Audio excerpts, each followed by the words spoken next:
we go. And we're going to start off with an explosive encounter.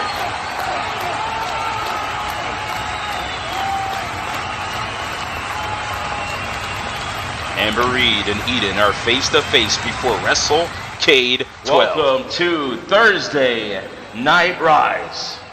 Last week, 2 of our officials suffered unfortunate injuries after the actions of our 2025 Uprising Rumble winner, Amber Reed, and our Uprising World Champion, Eden. So tonight, Carmasutra and I are here to lay down the law. Tonight, both Amber Reed and Eden are here to face.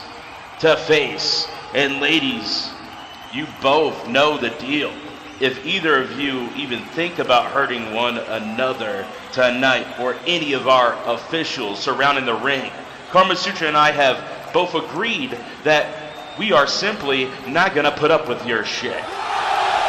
You both will be suspended indefinitely. And on top of that suspension, whoever makes the wrong move first will have an added-on punishment. So, if Eden decides to disobey, not only will she be suspended, but she will also be stripped of the Uprising World Championship. As for Amber Reed, she can forget about that title opportunity granted to her by winning the Rumble, if, of course, she fails to behave responsibly tonight. Eden and Amber, you have both said a lot of things about each other these past couple of weeks. Behind each other's backs, I might add. So I asked both of you to take this opportunity and say what you both need to say to one another. And ladies, I know that it is a concept that's probably lost on the both of you, but do try and keep it classy. The main event of WrestleCade is at stake.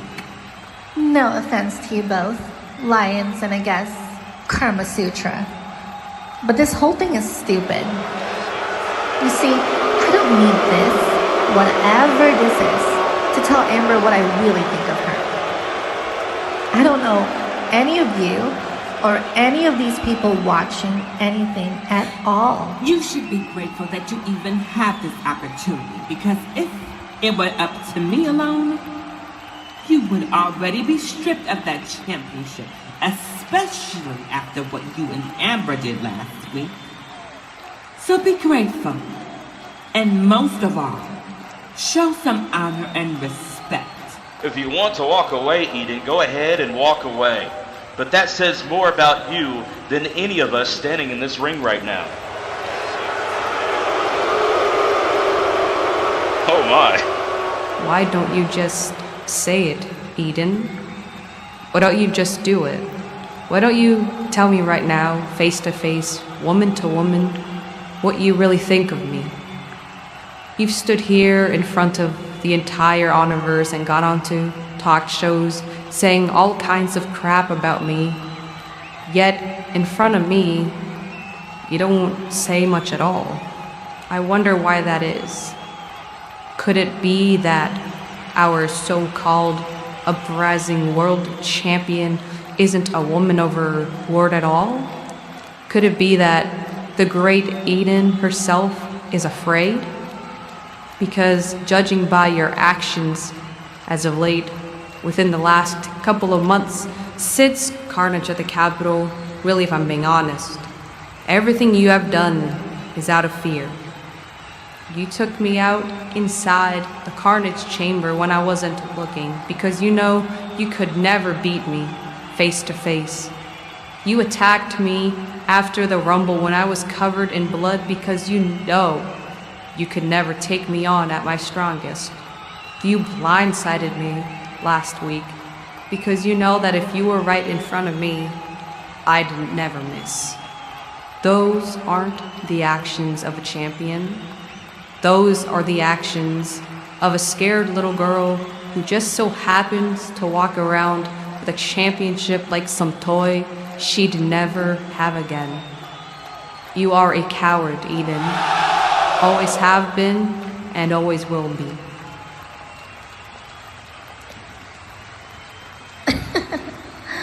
Do you honestly think I'm scared of you?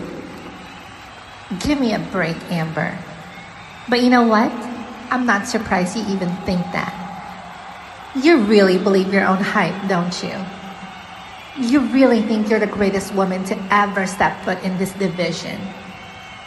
That may have been the case 5 years ago, and I'll give you credit, you are pretty great. But times have changed. The only thing that hasn't changed around here is you're still here trying to keep women like me from ever succeeding. You are the reason why so many women don't ever succeed in this industry. But I refuse to be one of those women. I couldn't keep a big-headed snake like you buried in the ground, even if I tried. Eden, for the first time in my COH career, I can call myself a Rumble winner. For the first time in my COH career, I'm about to main event WrestleCade. After more than 5 years of hard work and dedication to this place that I am proud to call my home, so many people have come and gone, yet here I am standing in front of you and the entire Honorverse as the 2025 Women's Rumble winner. And that didn't happen because I kept others from succeeding. That happened because I fought through every adversity and every hardship that people like you threw in my way. It's true that I have had a successful COH career. But unlike you, Eden, I don't deny my success. You have made an impressive career here in COH in just a short amount of time. Yet you still cast yourself as the victim in all of this. You said so before that I want to be the underdog in this story, but that couldn't be far from the truth.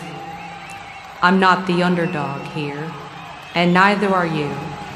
I know who I am, I know what I'm capable of, and I know exactly what I am all about. I am the Golden Ace, I am the best bout machine, and I am the woman to beat. The woman to beat? I don't think so. May I remind you that everywhere we've gone, you have never once beaten me for a championship. And that won't change at WrestleCade XII. Even back when I was just a rookie in GTT, I always had the upper hand when it comes to you. So I'm not surprised that you're jealous of me. And you're right, I shouldn't deny my success. You've been here longer than me, but it took me a fraction of your time to accomplish things that took you 5 years to get. So what does that say about me? I am the woman to beat.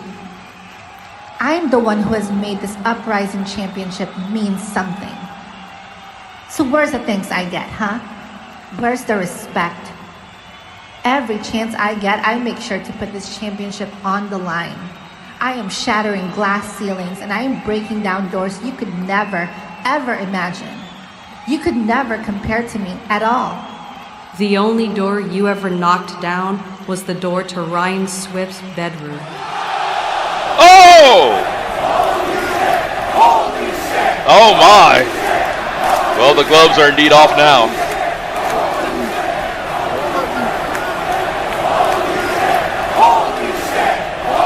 Well, Karma and Lions, you better act fast. For respect, when all you've done is use people to get what you want and turn your back on them when they no longer benefit you.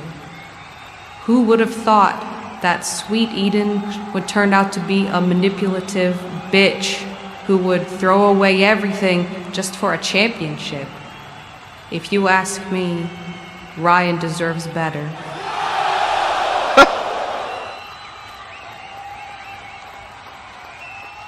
Did I strike a nerve, champ? Come on then, hit me. Give it your best shot.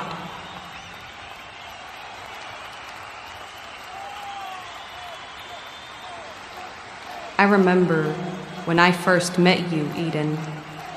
You were so kind and so humble, and over the years, you've proven that you can get better and better. But I never imagined that you would turn out to be the biggest sellout in this entire industry today. You have no principles, and you stand for nothing. Everything you once stood for has disappeared, all because you've been blinded by your own ambition. You are done for in Chicago, Eden. Mark my words. I will put the final nail in your coffin after the referee counts 1, 2, 3.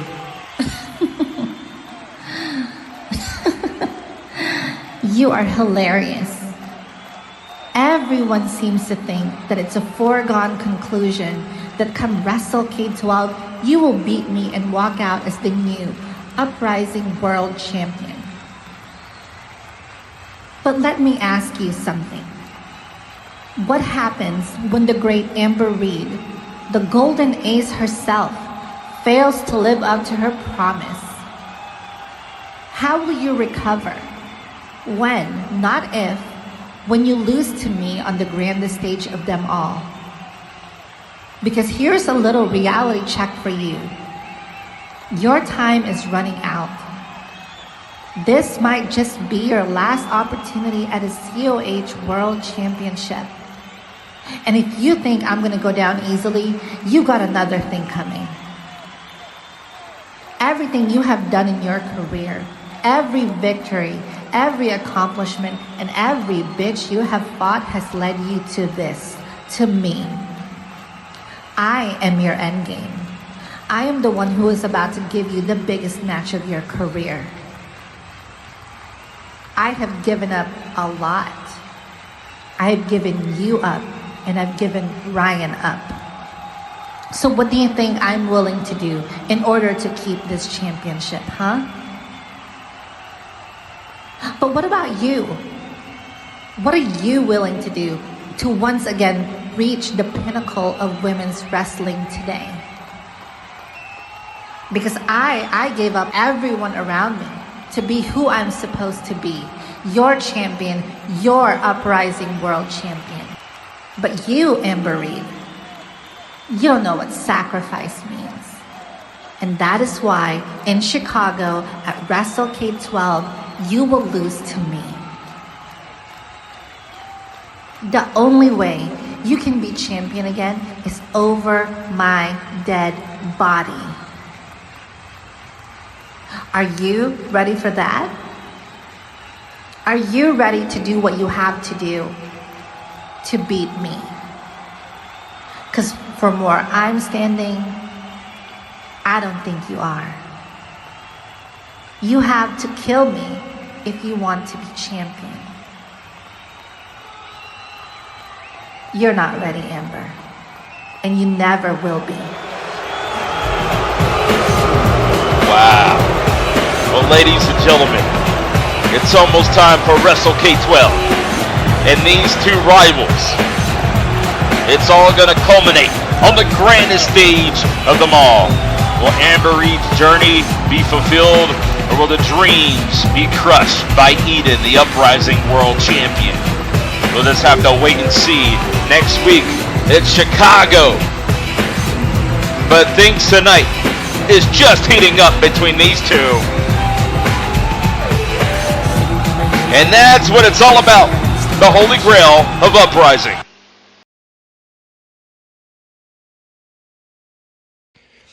I don't think people really understand the struggle of being a person who doesn't sit comfortable in your own skin.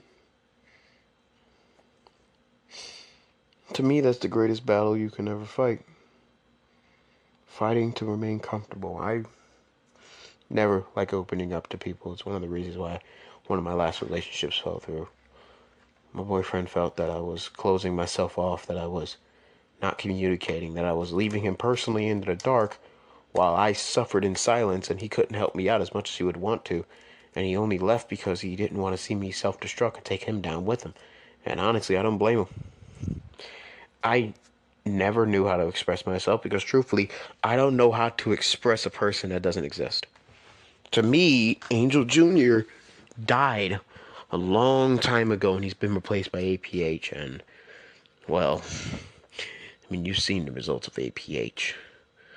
A man who's tried so desperately to be loved and be respected and appreciated by the people around him that he's lost track of who he really was before, things really turned him terrible. I mean, I was forever humble for a while, got a bit too confident, then people were saying I was a leech. I was the Antichrist, and I ended up losing my way, losing my mind, and my title. I then became the Walking Armageddon. That was probably the closest I ever got to myself, but even then, it was an entire mess because I kept telling people to go screw themselves, and I lost so many friends.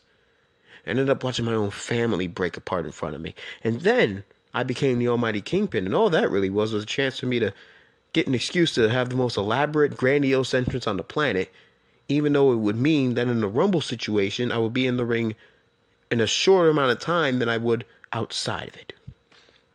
Isn't that embarrassing? 1 minute and 30 seconds inside the ring for 2 minutes and 30 seconds of pyro and smoke. Yay. But you know what the worst part about it? Trying to be something I'm not because I've lost my way. When I try to be my father. Dad ruled Deadlift Academy with an iron grip. He was respected and loved even though he would throw things around and he would yell in your face. He tried so desperately to push us to be our very best that we all respected him for it. And when he died, I tried my hardest to be just like that. It led to some very tense days in Deadlift Academy, I'll tell you what. Baltimore and Richie, they saw that response and they didn't appreciate it well at all. Matter of fact, it broke them. Forced them to snap.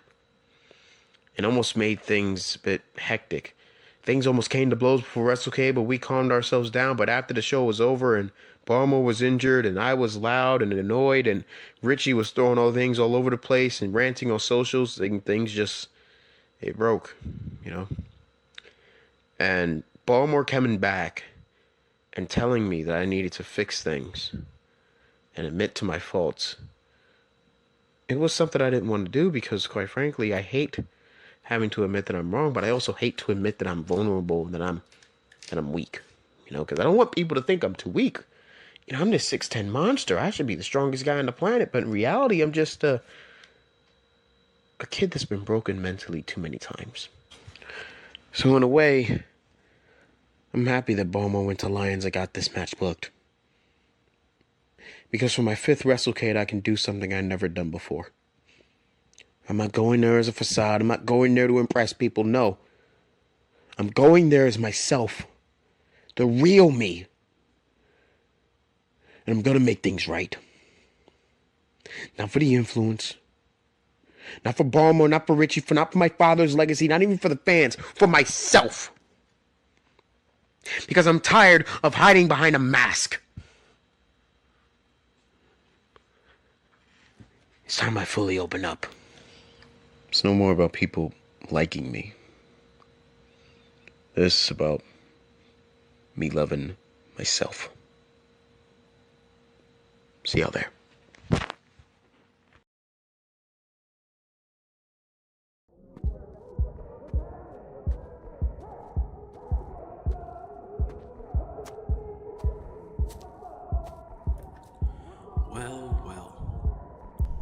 Got what you wanted. Now it's time to eat at the table you set, King. Who are you? The better question is, what have I become? I don't have time for this. But you do. You do, because this is an endless fight with yourself. What? You didn't listen. I didn't listen. What? Following orders? Watching others eat while you get scraps? Oh, scraps. Scraps ain't your problem. Not yet, anyways. No problems here. Shoot, I got the solutions. Your impulsiveness. Let the worst thing you did come true for you. You're wrong. You only cared about pleasing the boys instead of focusing on yourself and the love you've achieved for being you. The second someone got in your ear about going solo, what did you do? You opened your mouth. And here you are talking about eating at the table. And if you didn't sit at that table, you would kick ass or else. I was helping myself. Helping yourself? Oh, you listen to yourself? God damn. What about Mike Gates? What about him? Or even Miss K or Preppy, JTD or Will? The same times you were trying to cut doing all of this. Heather, Christy, Nova, Jay Jones, him, her, him, bodies. They're all gone. That's how you help yourself, Richard? No. I surround myself by those that got me. What's wrong with severing a few measly ties?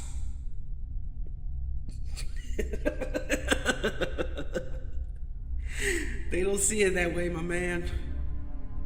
And they never will. And that's why everything is gonna come crashing down. It's not gonna come crashing down.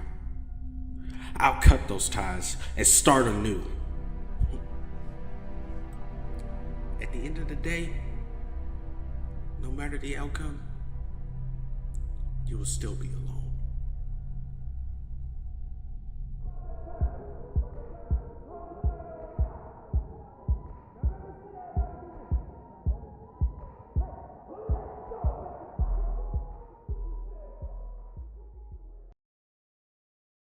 Oh, of course I would find you here.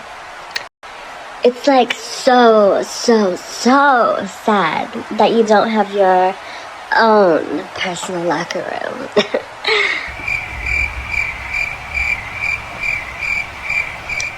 Okay.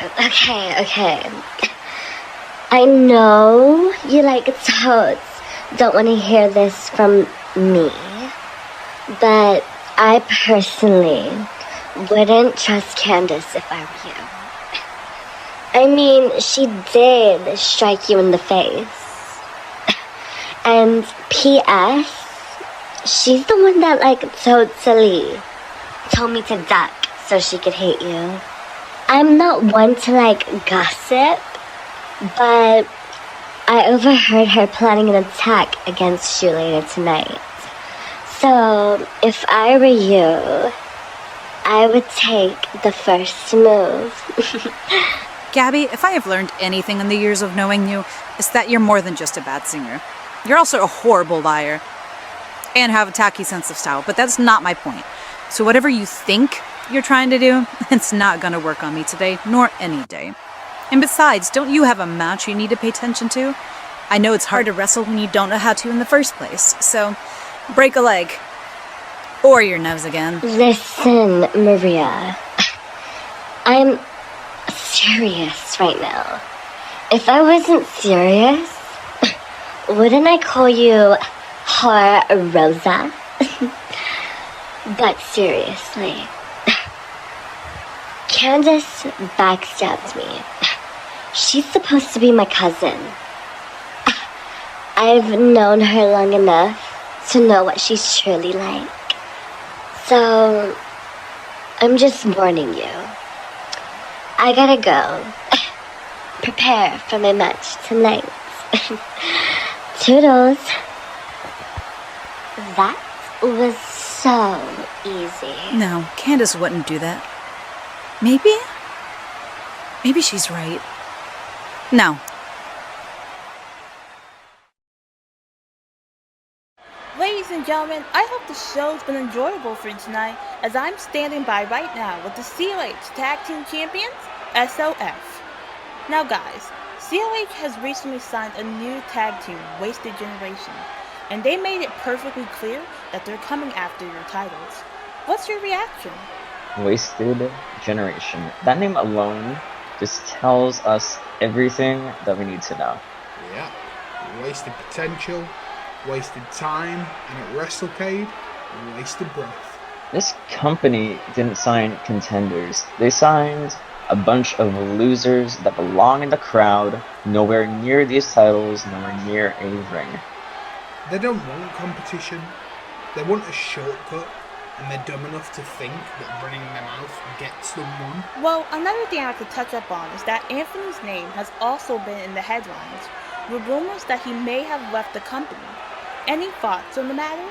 Anthony did what all weak men always do, and that's run away, tail tucked between their legs, and disappear. And now people are shocked that he might be gone. Please. He folded under the pressure and then ran from accountability. We're done talking about ghosts. We're focused on what's in front of us. At WrestleCade, we embarrass Wasted Generation. We're going to expose them for what they really are. Two nobodies who got signed to COH because... Well, got a blast. Well. Look, man, it's shit on fire. Again, in an interview talking about us. Well, it seemed like lately we've been the talk of the town for you two. But you know what though? I'm getting real tired of talking. How about we just, give them a little early preview? Yeah, Ben, what you think? Oh, we've been waiting to get our hands on the both of you. Yo, Brian, let's teach these fools a lesson. Didn't you guys say it was on site? See, that's the difference between us. We don't waste time.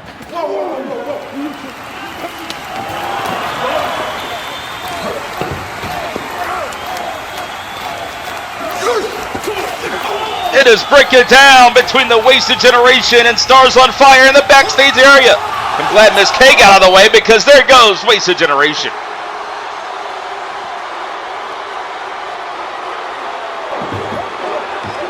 And Stars on Fire looking to make Wasted Generation. Wait a minute. Look what the cat dragged in. Speaking of COH just signing any team,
Wow, ladies and gentlemen, I don't know what to expect next. I'm kind of scared, but we got an Iron Stallion title match coming up next.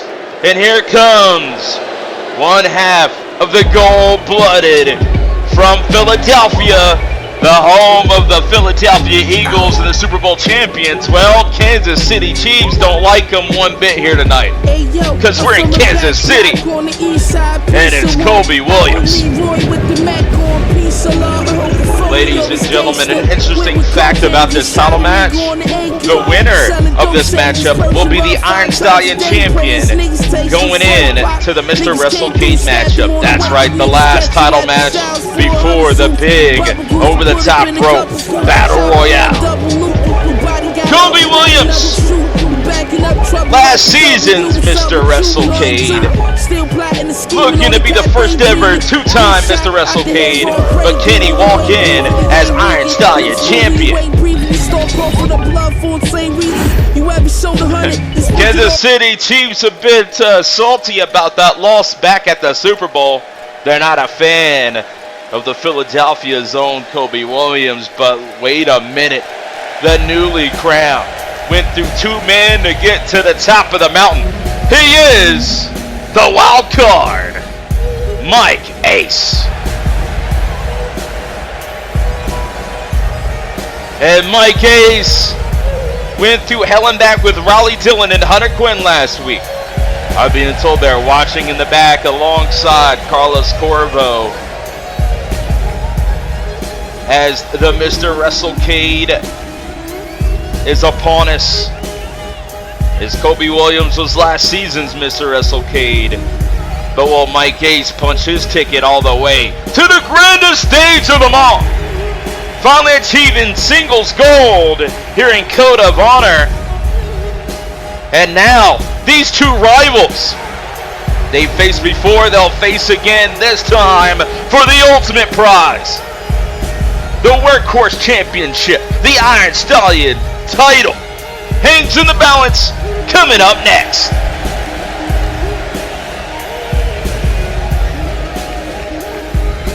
Ladies and gentlemen, the Who's Who has rallied for the Mr. WrestleCade matchup. As Colby Williams being the only, in my personal opinion, Mr. WrestleCade that actually mattered so far. But this matters more than ever. The Iron Stallion Championship hangs in the balance, and it's coming up next. Will Gold-Blooded add more gold to the resume here tonight? Will Mike Ace do it again? It's the tale of Philadelphia versus Louisiana. And it's next here in Kansas City for the Iron Stallion Championship. Hangs in the balance. Fighting another red corner, representing Gold-Blooded. He is Colby Williams.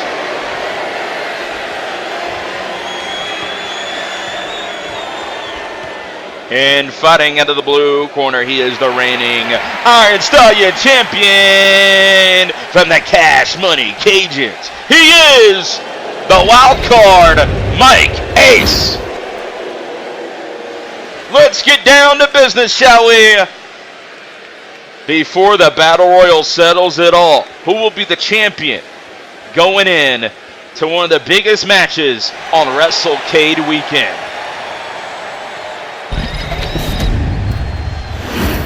This will be the last Iron Stallion champion of 2025. Whoever wins this matchup here tonight, it's Wrestling and Wrestling, and here we go. Off to the races.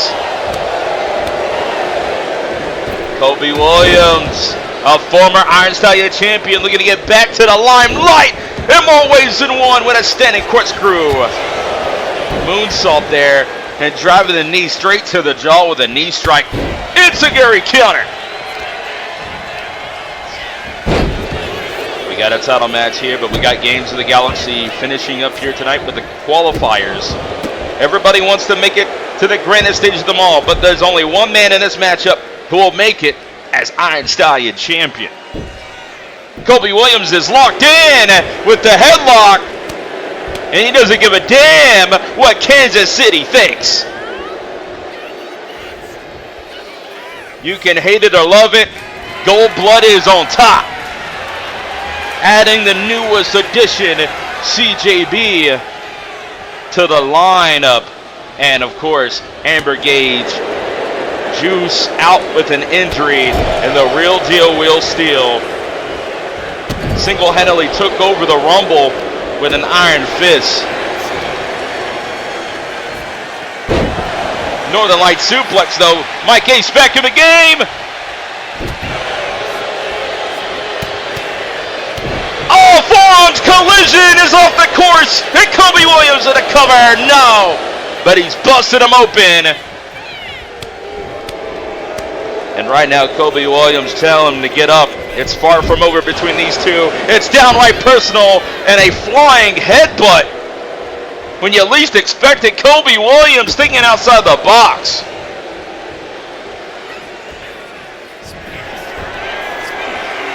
And come in! No! Water in the pool for the frog splash. It was fly, Eagles fly here in Kansas City, but he missed the opportunity. Oh, the patented big boot, which he won off a big boot last week. And make no bones about it, Mike Gase is getting tested here tonight. Incoming! No! He dodges the bullet.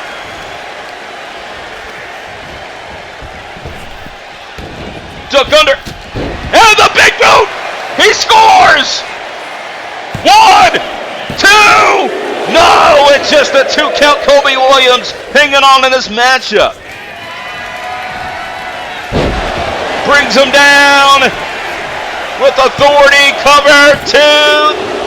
The wild card trying to gamble here and run to WrestleCade with the championship goal. Oh, you slapped the taste out of his mouth. More strikes. Shining Wizard. Straight to Mike Gase. Lifts him up for the fireman's carry, but no. Tuning up the van. Incoming! Curb stop! Connects! For the cover. 1, 2. No! Just a 2! Colby Williams almost going to WrestleCade with the goal. What are the chances for Colby Williams to be a back-to-back winner at WrestleCade with the Mr. WrestleCade matchup? If he walks in with the championship goal, it could definitely give him the bragging rights that he needs. As Corvo, Riley Dillon, Hunter, Quinn, everybody watching in the back that will be participating in that battle royal to see who the champion will be. Mike Gase with the clotheslines and the trifecta. Marty Michaels as well. You can't forget about the hot mess. Haluva kick! The big boot strikes again. Ow! Frog splash! Incredible leap of faith. 1, 2. It's just a 2 count.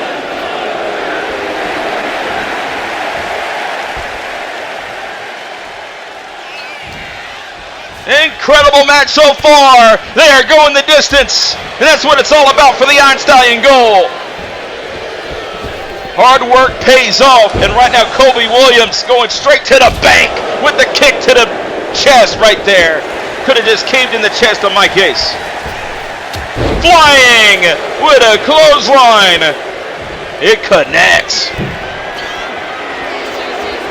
To the high-risk district. Will it be high reward?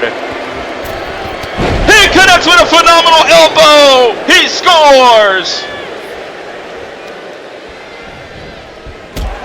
And a drop kick to the back.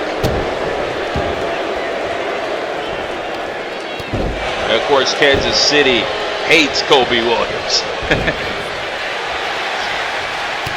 And Mike Gase throwing shots here tonight. Northern Light suplex. In the corner.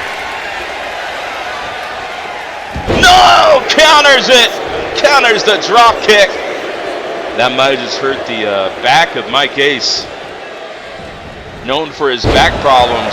German suplex. Ooh, woo. But Mike Gase trying to recover as much as possible. But here comes Colby Williams with a top block. Cutting the leg. No! Missing the drop kick. Stomping the elbow.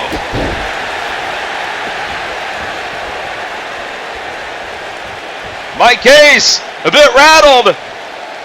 Trying to shake off all he can.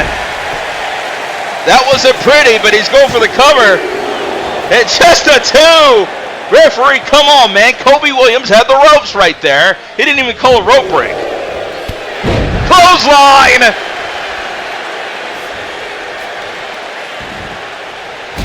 And attack in the back. Little taste of his own medicine. Uh-oh. We're bowling in Kansas City with an elbow drop. That was like some N1 Street Ball Tour stuff right there. Frog Splash! 5-star Frog Splash! The cover! And Mike Ace will be the champion in the Battle Royal, defeating Colby Williams yet again here tonight. The promises were kept. Hey, Mike Ace is your winner. It's still your Iron Stallion champion. But he's going to have to gamble when it's all said and done, because remember, WrestleCade 12, it will be the Mr. WrestleCade matchup. We have 2 surprises and a lineup like no other. You know, you got Marty Michaels, Colby Williams, Riley Dillon, Carlos Corvo, Hunter Quinn, and surprises. And they'll be joining Mike Ace, the Iron Stallion champion. And you cannot lose the belt via pinfall or submission. You must survive to the end. The only rule in the Mr. WrestleCade matchup is don't get eliminated.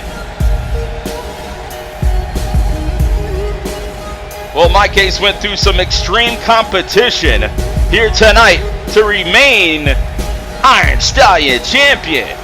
What a frog splash, though. What a replay. Here's your winner. Mike Ace, the wild card, is the top horse in the rodeo today. Going into Mr. WrestleCade, he will have a target on his back.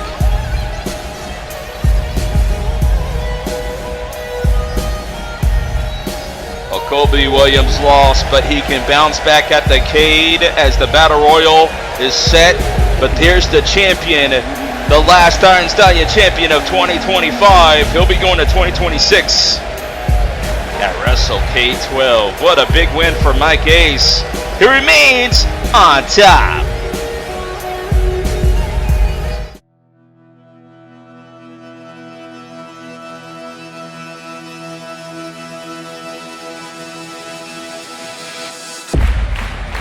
And we're back live with Thursday Night Rise.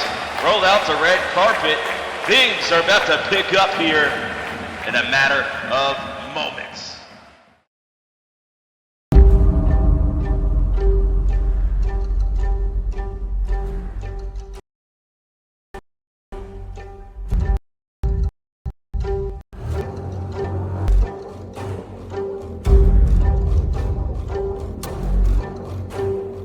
I bet none of you thought you would see my face here in the middle of a squared circle here on Rise. Mr. Hollywood himself, the Nami star, Matsuda Tanaka.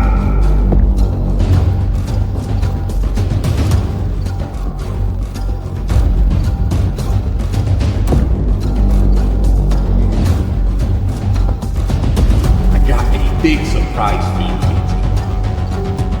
This is on me. All paid for by me. No one and only Drewski. Oh my God, it's Drewski live on Rise. I can't believe it. Scream Origin. Oh, the new Scream coming out.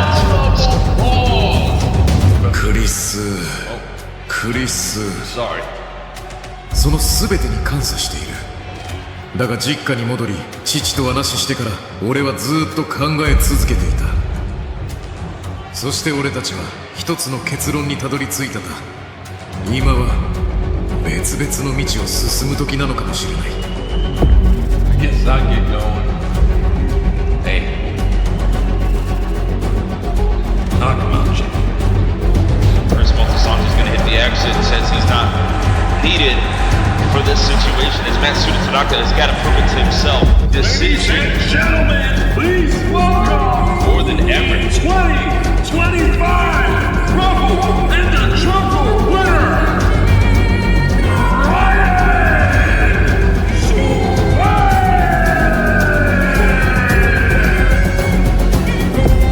Ryan Swift making the ultimate of history of winning the Rumble not once but twice, the first ever man to win 2 Rumbles. This celebration didn't seem to go to plan, huh? You may think he's your friend, but he's not. He's a fucking bitch. Bottom of the barrel scum. Which also brings me to your fiancée, Mrs. Corrington Rose.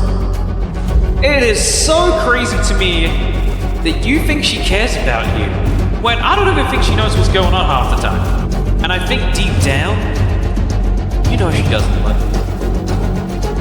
Oh, and don't get me started on your father, Hinote Tanaka. You go back home expecting this warm welcome at the academy. After the disrespect you have shown to everyone around you for years? Honestly, I feel bad for your father. You deserve the better son. I know who you are, and that is never gonna change as much as you try to fool everybody. But it is not my fault that you can never get your daddy's approval.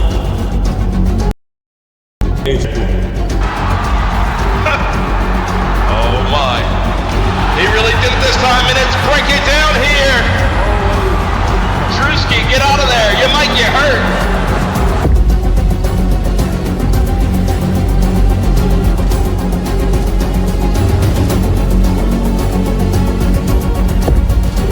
Here comes Swift. Matsuda lands on his feet. Brings him down. And not Scream Origins. Big form by Matsuda Tanaka. And he's going to continue with Matsuda Tanaka. No way! Oh, crash and burn!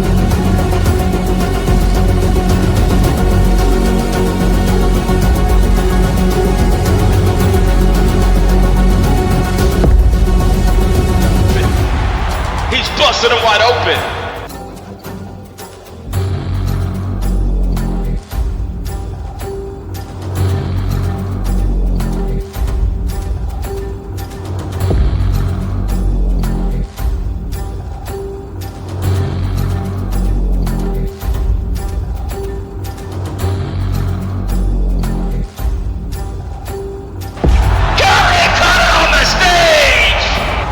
And now he has busted open Matsuda Tanaka with that curry cutter on the stage. It's blood for blood at WrestleCade XI. No way!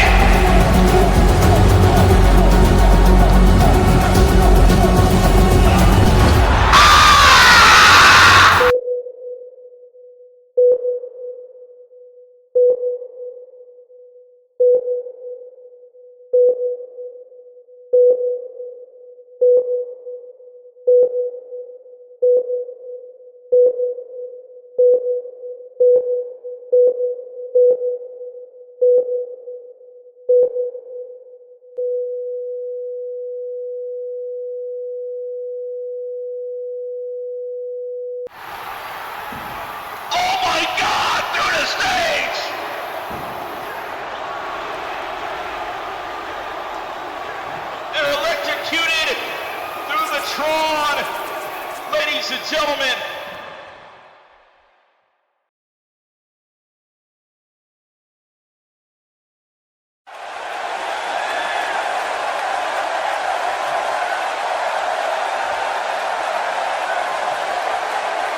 wow, ladies and gentlemen, that's exactly what happened last night on the premiere on YouTube. You can check it out on COH Wrestling on YouTube.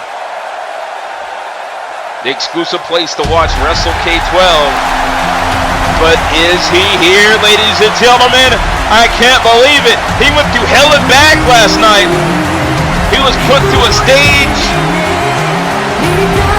He was electrocuted, but it wouldn't keep him away from Kansas City. Here tonight, it's Ryan Swift.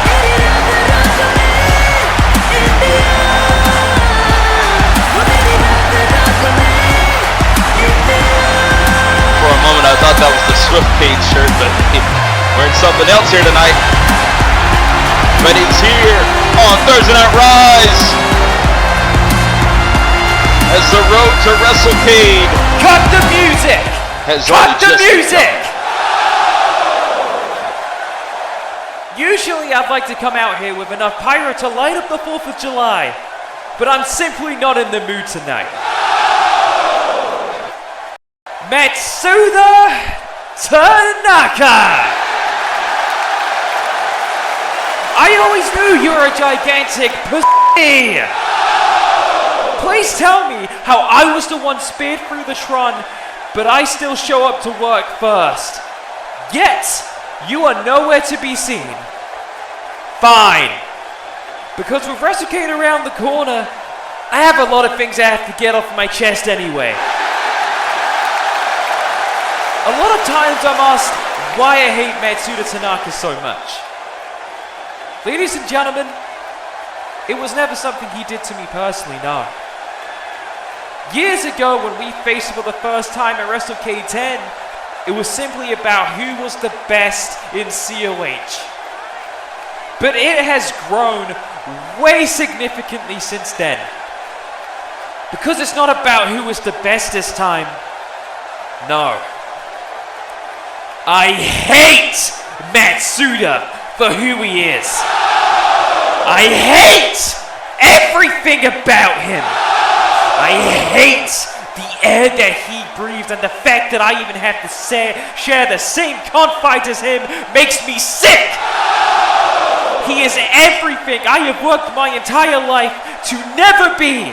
Selfish, manipulative, egotistical, narcissistic, stupid, ugly looking c***s. And most of all, he's trying to fool everyone by claiming change. Look guys, I went to go visit my father back in Japan. Ooh, I changed. Yeah, f*** off, buddy. You may think you're the good guy going into this, but you're not. The furthest thing from. You may be the champion of COH right now, but who the f*** do you think was carrying this company on his back for the last 10 years? There's people out there that want to claim I'm just the golden boy, or I'm the favorite. Nah. You have no idea about me or my story. I started this company in a Jobber Luchador faction while hiding behind a mask. I didn't get my first chance at a championship for a whole year. I, on record, had the longest losing streak in COH history. So when people say I'm the golden boy or I'm spoon-fed, I was never even set up to succeed here. You think I was just spoon-fed? No. I worked my fucking ass off for a decade to be here. I don't jump off the ship when the company is on fire. I'm on the fucking front lines fighting it. I have earned my stripes 1,000 times over.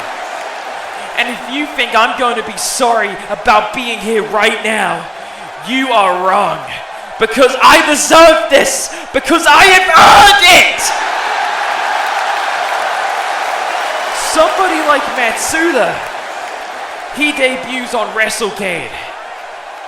He got a title match on his first fucking day. We want to talk about Golden Boy.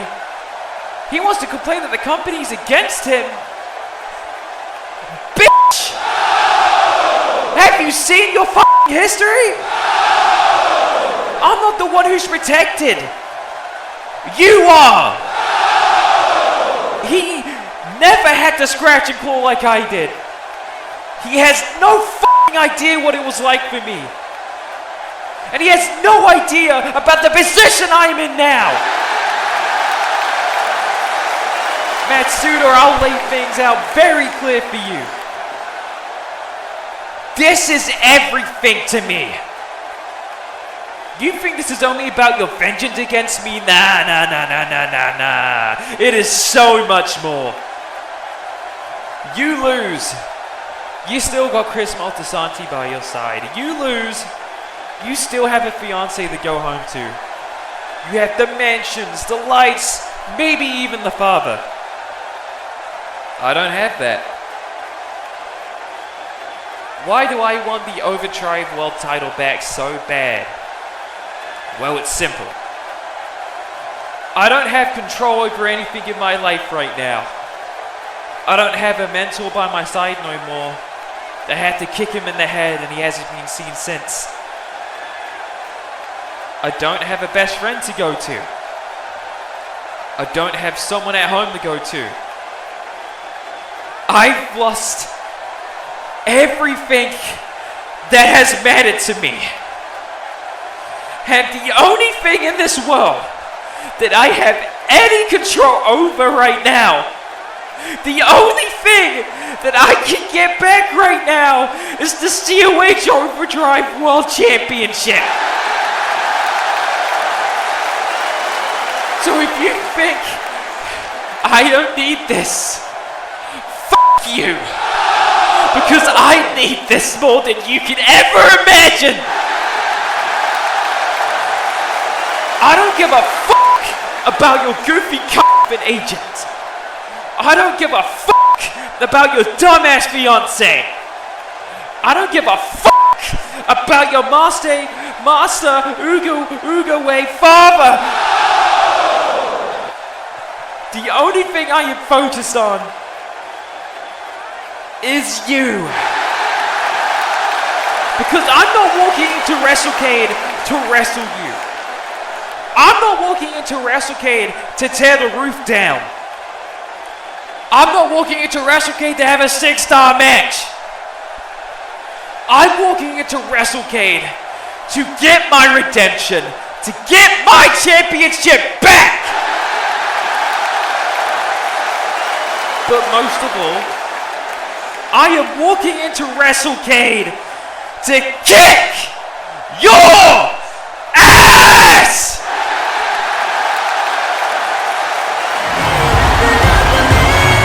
Wow. Well, ladies and gentlemen, I wonder how Matsuda Tanaka will respond to this. Feel the fire and desire of Ryan Swift as he is chasing the Overdrive World Championship against his arch nemesis, WrestleCade XII. It's the rematch of the century. A new chapter. A new page in the book of the story when it's Ryan Swift and Matsuda Tanaka who will win on the grandest stage of them all. This ad is paid for by America's Most Wanted Super PAC.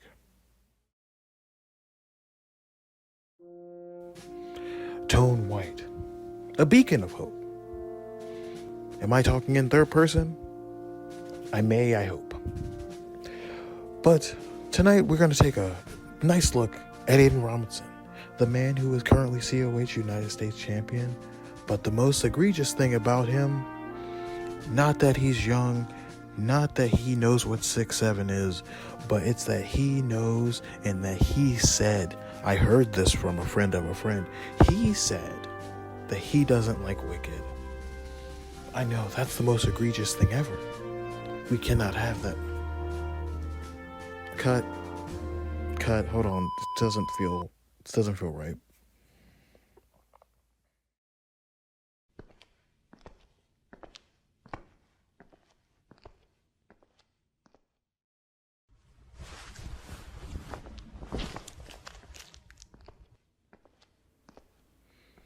Hey, we're still rolling. We're still rolling? Okay. Aiden Robinson, I want you to understand one thing. I respect the hell out of you. I respect what you've done with that championship. I respect everything you've done in COH since you've been here. But there is something that needs to be done, and I need to do it. I appreciate you saying all those kind things about me. I appreciate you telling everyone that when you think of COH, you think of me. But that was back then. Right now, I'm just a guy on the show. And there's some doubt that I have in certain places, but one thing I don't doubt is what I can do in the ring. Aiden, I'm going to make sure that this match at WrestleCade is the biggest match of your life. And I'm going to do that by taking that championship from you. And I'm not doing this to be malicious. I'm not doing it to be awful. I'm not doing it to be mean. I'm doing it because I have to. I have to prove to myself and these people that I still have it while I can. Aiden, much respect to you. But at WrestleCade, there will be no respect. Once that bell rings, you get the Tone White, America's Most Wanted, the 12-time COH World Heavyweight Champion. You don't get me right now. You get me at my best. And we're talking about being the best. I have something for you. I have a challenge for you. Next week, let's do this in the style of our ancestors. Let's do this in the way that we here in the red, white, and blue do things. Let's have a debate. Next week live on COH. What do you say?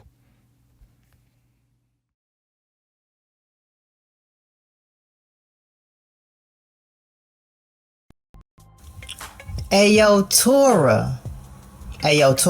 Look, about last week, I know you mad at me, but no, that's too aggressive. I gotta ease into it. Hey, Tora. Girl, last week was a trip, wasn't it? Arizona, the sun. Sup, Naya? Oh, Tora, not in the face. Hold on, girl.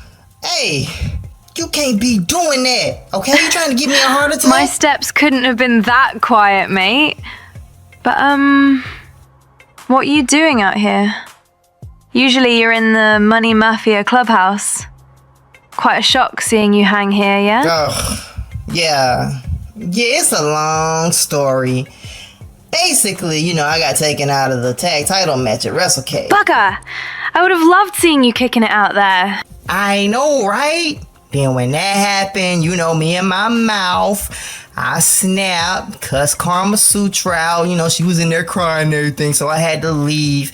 And, after all, I'm not in the match anymore, right? So let Drea watch Tora's back. But since Drea's the replacement for the match and I'm still Tora's partner in the long run, she's kind of pissed at me. Crikey.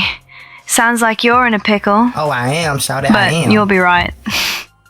I mean, you beat the Temple of Windsor with Tora before, yeah? And yeah, Drea gets her shine now, but also, you're Aniyah VaDoll. That's what they tell me. Whenever you're in too deep, you'll always find a way. Like getting out of the clink, worked out differences with Tora to defeat the Temple of Windsor, and also, well, lots of peeps look up to you, including me. You'll definitely be right, mate. I'm rooting for you. Well, damn, surfboard, shawty. I appreciate that. That mean a lot, you know what I'm saying? But don't let me bore you with my troubles. I promise, I'm gonna be good. What's up with you and Tori? Oh, about Tori. I'm very cross with her and her backbiting ways. Sure, I didn't win the 2025 Rumble, but I thought about everything before Carnage when I got sucked into a championship fight that ended with me getting belted by her before stepping in the ring. What's aggro is when Tori tried to turn on a blue with me and Christy Redding, knowing we had teamed previously in War Games. And I thought she eventually would be interested to face me and see what I had learned since we last fought each other. But of course, in her little Tori fashion, she took a piss out of what could have been an honest sparring the moment I walked out of your sister's office. I did eventually stoop to her level after she almost thought about throwing me off the elevator ledge. And I sort of missed her big inflated head when I tried to knock her with a sandal and she kicked my ass when I wasn't ready. but she's off her rocker for nearly giving me a career-ending injury over this. So I'm not finished with her, but I'm kind of guessing now. Maybe I'm up to my eyeballs on this one. I don't know. I just want my chance to fight for the gold too. I feel that. Hey, just make sure you handle your candle, Oceanic Shouter. You be alright. Thanks, mate. I really need the encouragement. That's not literal or anything, yeah? Nah. Look, I just know in the middle of Tori rocking your dome piece, there was something in your head saying, I gotta get this chick off of me. I gotta strike back. Well, a girl's got fins and she's not getting away with her dodgy tactics. At all. Exactly. I know you about that life, just like me.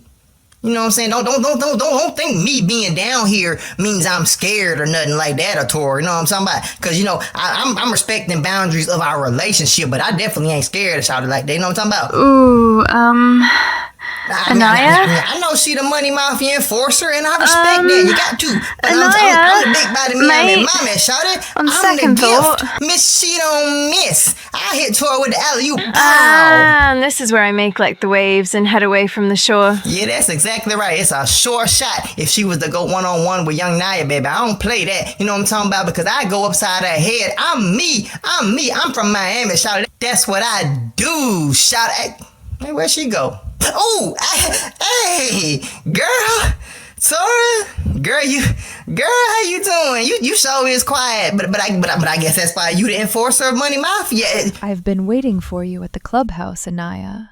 You have? I have. I was gonna go up there. I just had to handle some business real quick. You saw me talking to Sierra, and look, why don't you head on up?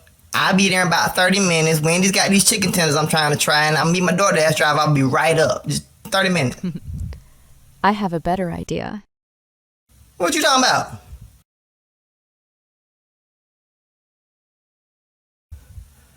Hey, you better let me go. Let me go.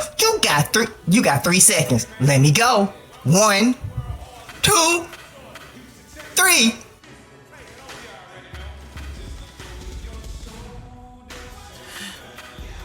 Whenever you're ready, Tora. Yeah, that's what I thought. But let me go.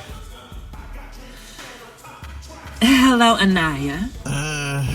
You can give me that stink face all you want. But you storming off and letting Tora get jumped, in fact, letting any member of the Mafia get taken out, it shows that you're selfish. And it shows I made the right decision. You ain't made the right nothing. Look, T, my bad for not being there, for real. You know you the homie, but I have a point. Drea's your partner at WrestleCade now, right? Let her watch your back. I thought they had chemistry. That was that rumble in the jungle. That shit don't translate to the parking lot. I see. My family is still on that united front. Yeah. But you know, my daughter is not wrong. She and Tor would have been the best call. But I see what I'm not around. The leadership is lacking, and questionable decisions seems to get made around here. Welcome back, Eddie. I see you finished anger management. Let's hope it did some good. Just like your doctor before, it was a crock of shit. But this time, it's different. This time, I think it's Soul Taker. Soul? We haven't seen him in ages. Just another excuse. See, no progress made. Now, I'm not lying. And I'm not making excuses either. You heard? You are. And while you were gone wasting more time. Come on. Did you honestly think that they was going to believe a word you just said? Oh, the Soul Taker's around. You invested in and helped They start don't believe you. Went under. Nobody does. Ann and I lost her little funky record deal. First of all, watch your mouth. I hope you're apartment hunting. I am. Anyway, yeah, Eddie. I mean, I've come to terms with you taking my Ferrari. That was a lesson, and it was a hard one, but I get it. But my record deal, come on now. Look, that's not me. That's Soul. He messed with my head and with all my business. And he messed with all y'all as well. I mean, you did tell me that last week, and I want to believe you, but I just don't know, man. Said that his little happy family is starting to crumble down like it's a bunch of bricks. I told you, Eddie, I'm going to break you up your little family. But seems like to me, they don't really need me to help them break it down. Just look around. They already fighting. I need my record deal, shout it. I need to make music. That's what I do, shout it. You know what I'm talking about? That's my theme song. And they already sitting there trying to tear each other's throats out. But that's okay, Eddie. You just sit back and watch. Let me put the little finishing touches on it. I can assure you, it's going to be beautiful. Eddie, you can spend time with that 2-foot bitch all you want, but don't take her playing you out on. Look, it's not me. It's Soul. Keep going, Eddie. Keep going. Because in the end, your truth, your words to them means nothing. Just like always. Like always. Pass the buck. You don't take responsibility. Oh, he never has. But this right here, this is pathetic. Blaming Soul for your shortcoming? And what's worse is that same little step stool you call a girlfriend, that little user has been using. Because you invested so much money into little Miss Kelly that your businesses are failing. Right, because why do I have to suffer when you can't keep track of your money? Who do you think you ought to tell me what or how to move my money? If you got a problem with how I run things, then step up and do it your damn self. But I see anytime I step away, this place goes straight to hell. Excuse me? You heard me. I didn't stutter. You too busy trying to style and profile and dress your little disrespectful boy toy to get anything done. Now, Carmen, I always respected your business savvy, but you need to know, and you need to be reminded of this. And I want you to remember this perfectly. Who put this whole thing together? Who recruited and brought each and every one of you in here? It wasn't too long ago that you were asking me for a spot in Money Mafia, dragging me to that damn filthy bar about as seedy as the one you danced at in Miami. Eddie, I swear to God. Eddie, you need to calm down. Nah, I ain't calming down. I think I'm right where I need to be. You about to lose it all. You don't want to believe me, and that's fine. That's fine by me. I don't need you if you don't believe me. I only need loyalty by my side, because I know exactly what's going on in my head, and I know exactly what I'm gonna do about it. Next week, I'm gonna call him out, and I don't give a shit who believes me, because I will show you firsthand who I am. I'm Eddie Reed, big business, the only one that matters, and don't you forget that.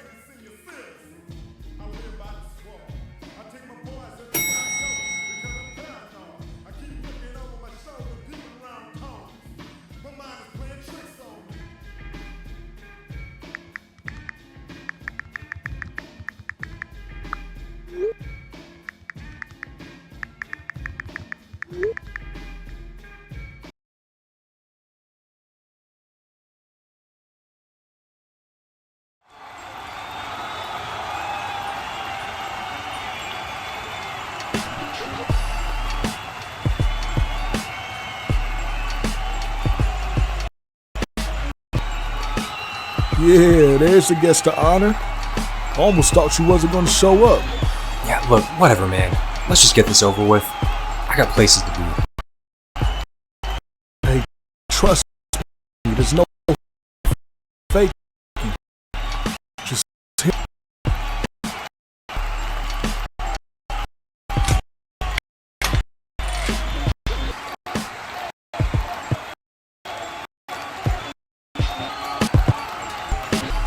just leave? To think we were actually gonna have some peace and quiet for once. What's up, CJ? Whoa, wait. What the hell is he doing here? Hey, relax. He's our company. See, I knew it. I knew this was gonna be some kind of setup. You know what? Fuck it. If you wanna go, then let's go. You gonna learn to put some respect on my name.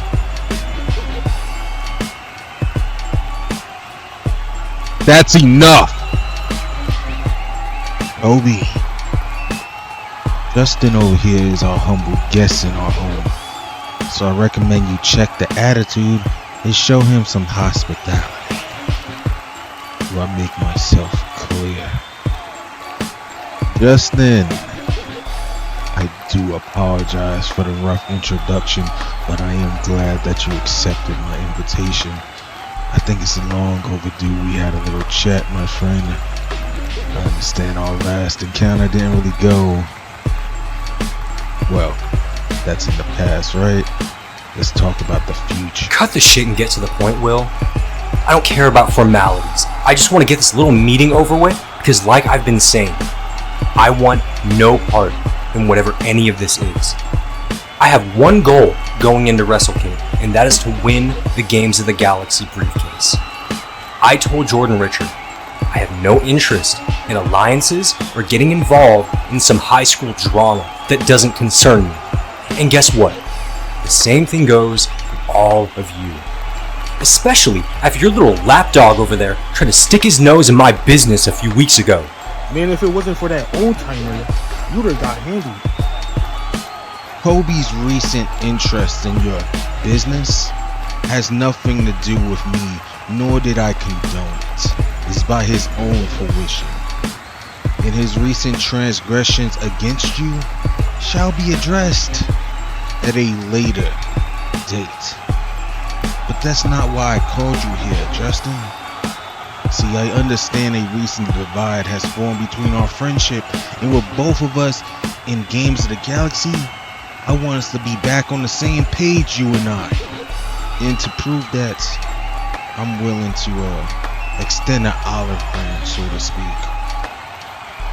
You're tired of Colby being in your business? Then fine. I will ensure that all of my gold-blooded members stay out of our business come Cade, as long as you do what's best for business. I think we both can agree, since the end of our title reigns, the main event scene has seen competitors. But we can change that. I can change that. And for that to happen, that briefcase must fall into possession of gold-blooded. So once it comes down to me and you know what must be done. Stand aside so I can save COH. What's best for COH? That is your argument? You're joking, right? Since when have you ever cared about what is best for COH? The only thing you care about is being on top. You are all about what is best for Will Steele, not COH. And the thing that all of you in this room need to realize is that the moment you are not convenient to Will Steele anymore, the moment that you are not of any use to him, he is going to kick you to the curb like he has done to every single person around him. Because believe it or not, the only person that Will Steele looks out for in the end is Will Steele. Now, I think we're done here. Thanks for wasting my goddamn time.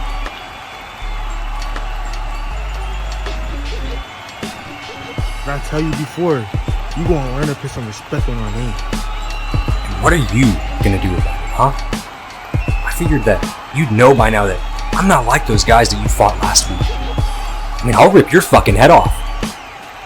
Hey, Will, how about you, do us both a favor here and get your kid out of my way. I'm done playing nice guy. I'm done considering your feelings. I'm done reaching out just to have my hand slapped away by your disrespect. So let me tell you how it's gonna be. Me and the rest of Gold-Blooded is out to take over COH one way or another, and taking ownership of both briefcases is a part of the plan. And if you want to try and derail our plans, well, you saw what happened to your father-in-law, right? I have given you plenty of chances to join us, but I see you on a road solo dolo. So here's how it's gonna be. Either you stay out of my way or you end up like JR. Now, do we have an understanding? Will, Harris, relax. Chill.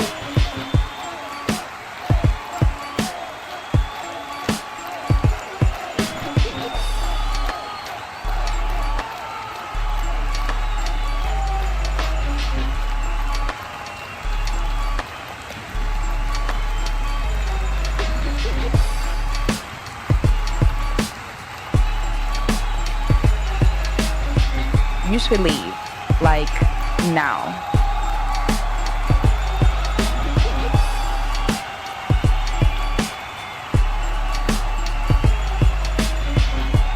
Get the fuck out of my way now.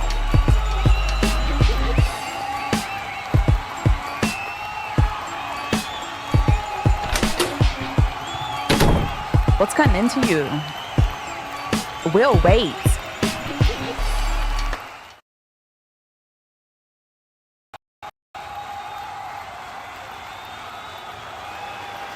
Ladies and gentlemen, we're back for a Thursday Night Rise. As Justin Harris just met the Gold-Blooded. Looks like Games of the Galaxy just got a lot more interesting, huh? But now, it's time to turn our focus to the problems of the Hallowed Order.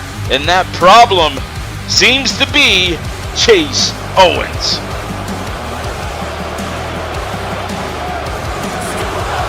The man of the betrayal. And I think we all seen it coming, huh? He stabbed Blackheart in the back, and he wants Hallowed Order for himself. He feels like he's led the direction this whole entire time. He feels like he is the true leader of Hallowed Order. Whether they like to admit it or not, Chase Owens and the hostile takeover of the Hallowed Order has just only started.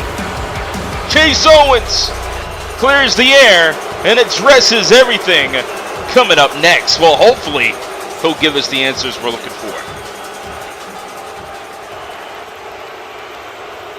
Alright, that's enough. You paid a ticket to listen to me, so shut up.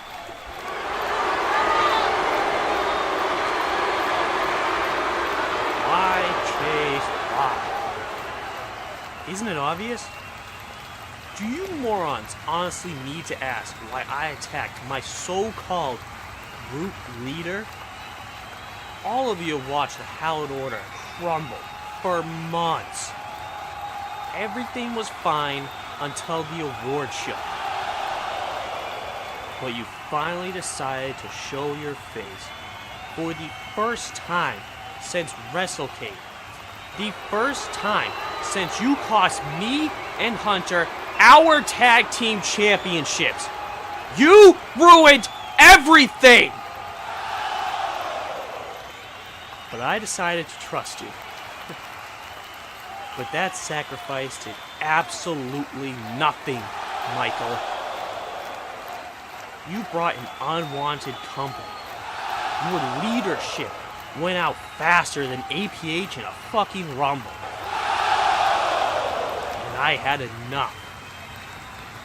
So, I decided to prove a point. I attacked you twice.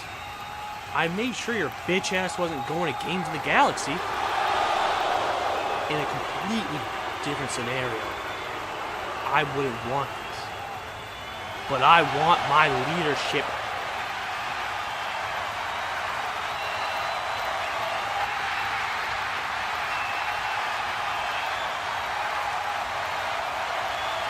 Oh, wait a minute. That's Hunter Quinn. He's gonna. Son of a bitch. What the fuck are you thinking? We're your family. You're a brother to me. And you decide to toss all that out for what? Whoa, Hunter, easy. I didn't toss anything out. This is my team. You are truly the only person I trust in this company. I did it for our future. Our future? Or is it your future and I sacrifice everything again? Our future would be defending those tag team championships at WrestleCade. But you want to walk away at the top of the ramp all because Saraya She wasn't supposed to be out there! She has driven us apart, damn it! Look at you! You're out here because that witch has gotten into your head, feeding you ideas about me. To be the bad guy. Look me in my eyes. Look me in my eyes, Hunter. Tell me everything's not fine. Exactly. You can't. Then why would you do it? Because Blackheart left me with no other option. You and I both know he wouldn't have given me this opportunity unless there was something valuable on the line. No match would be made official, Hunter. I had no option. Blackheart doesn't want it. Well, here he comes now. Blackheart marching down to ringside. And this is about to erupt as Hunter Quinn trying to mediate things now. But the stage. That's right. Here I am. You know, I've been sitting here listening to you. And it made me realize something. That you're nothing more than an overgrown man-child who thinks he's going to get every single thing he wants by trying to do small little things to piss me off. But you know what you did? You robbed me of something. You robbed me of a victory against one of my oldest rivals in World Steel. You robbed me of an opportunity of being in Games of the Galaxy. And then I hear all this stuff about you saying, oh, you want leadership. And there it was. The whole crux of everything. You little brat. You think you can just get anything you want? You think you can just pull whatever little move and stunt you want just to get this match? I got some news for you. I've made my decision. You want this match so badly?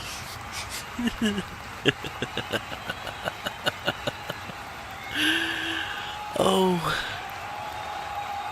you're on. I've already got it all settled down with the Lions and everything. Management is not going to be responsible for the god-awful things I do to you in that ring at WrestleCade. So I hope you are ready, cause I am more than ready to rip your goddamn head off, you little brat. Oh.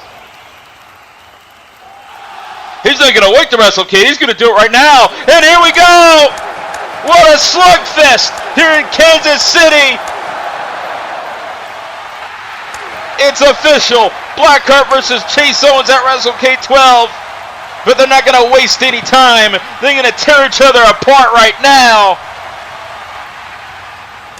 Oh, he brings him down with a wind-up lariat, Rainmaker style, by the Gladiator. And Hunter Quinn doesn't know what to do in this situation.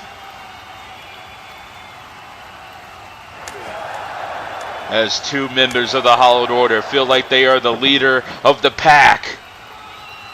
Chase Owens, oh! His plan has just backfired. And what is Hunter Quinn gonna do? Turn around! No! Oh my God! He hit him by mistake. Hunter Quinn just got dropped.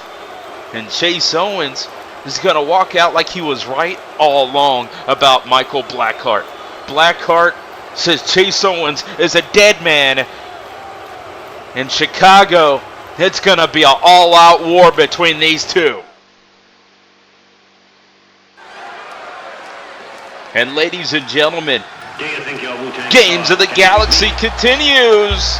Let the games begin. We got qualifying coming up next.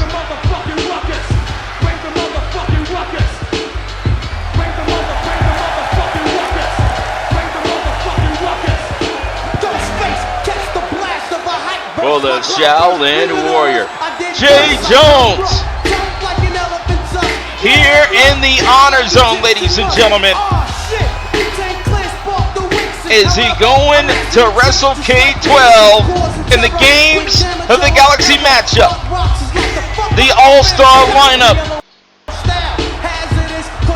But tonight, he takes on a man who's on his top tier level, just like Jay Jones. This should be one hell of a showcase coming up next. Jay Jones looking to make it to Chicago with the ultimate prize on the line. You know, he's a former 4-time World Heavyweight Champion of the Honor-Bound era.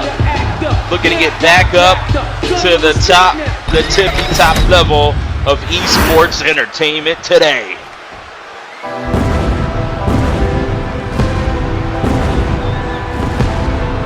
We're in the Caribbean, live in Kansas City.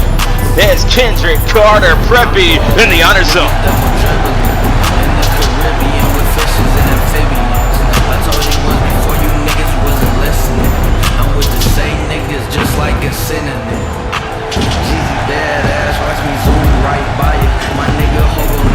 And ladies and gentlemen, Preppy back with the theme song that we miss. Please keep this. This is one of the best theme songs in the world. I don't know why he keeps changing it. But hey, fresh off the Caribbean. He's cool. He's preppy. He's Kendrick Carter. And nobody does it like him. Is he going to WrestleCade 12 for the Games of the Galaxy? If you running up, you get left in that chop, boy. Ballin', you niggas double dribbling. In the Caribbean with fishes and amphibians. I told you once before you niggas. And ladies and gentlemen, two top tier athletes about to battle and settle the score. Let the games begin for Games of the Galaxy. Who will join the lineup? One of two qualifiers in the men's division is about to go down. With Jordan Richard, Will Steele, Justin Harris, a big lineup. Who's going to join the fray?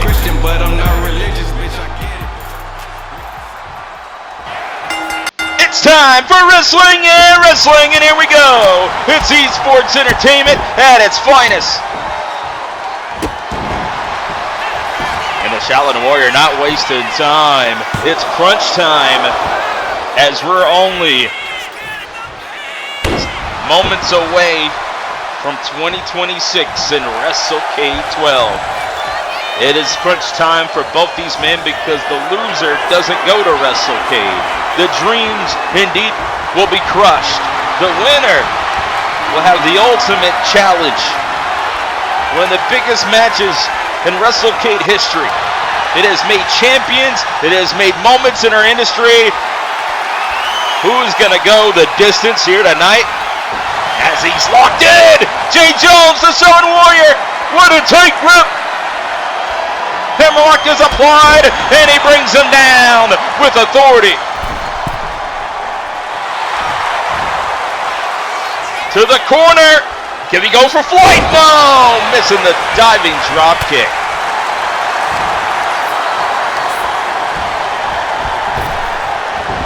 Leapfrog, duck under. Look at that sling blade there. Hits the pine. Kendrick Carter looking for another big match in the arsenal. And drops him! Flying with the flying knee strike. And now floating with a knee drop, but no water in the pool. And what an enziguri caught him on the button. Jay Jones to the top! Straight to the top! Soaring and scoring through the air with a frog splash! Cage in transition! And he almost scores victory there, but no, Preppy kicking out.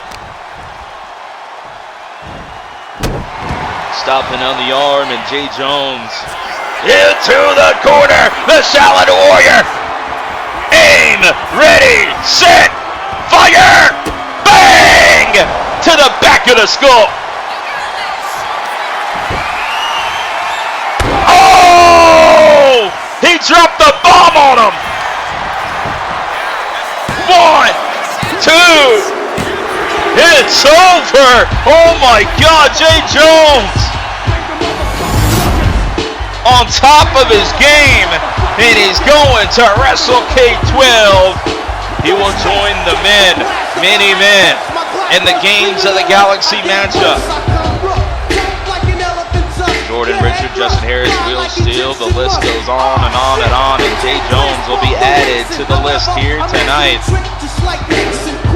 What a big win. Jay Jones on the promised land. Are we looking at the next Mr. Games of the Galaxy?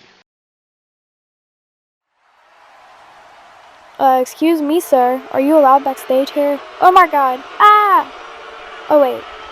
Nova, is that you? Yes, Satan, it's me.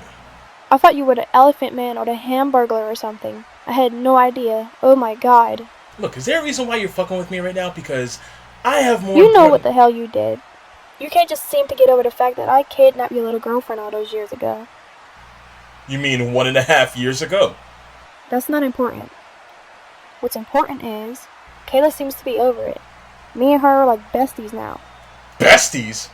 You were making fun of her situation literally a week before I came back. All that's important is that she hasn't complained about it like you have. She's over it. Why aren't you? And at least I fed her crackers. What kind of crackers? Saltine. Not even a Ritz? Did you at least give her something to drink? Wait, what am I even asking? Hello? Of course you didn't.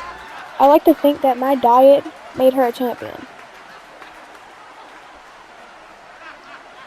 Look at it from this perspective. Immediately after our feud, she became champion. Almost the same time as me, correct? Correct, but... But, what about when she lost the title?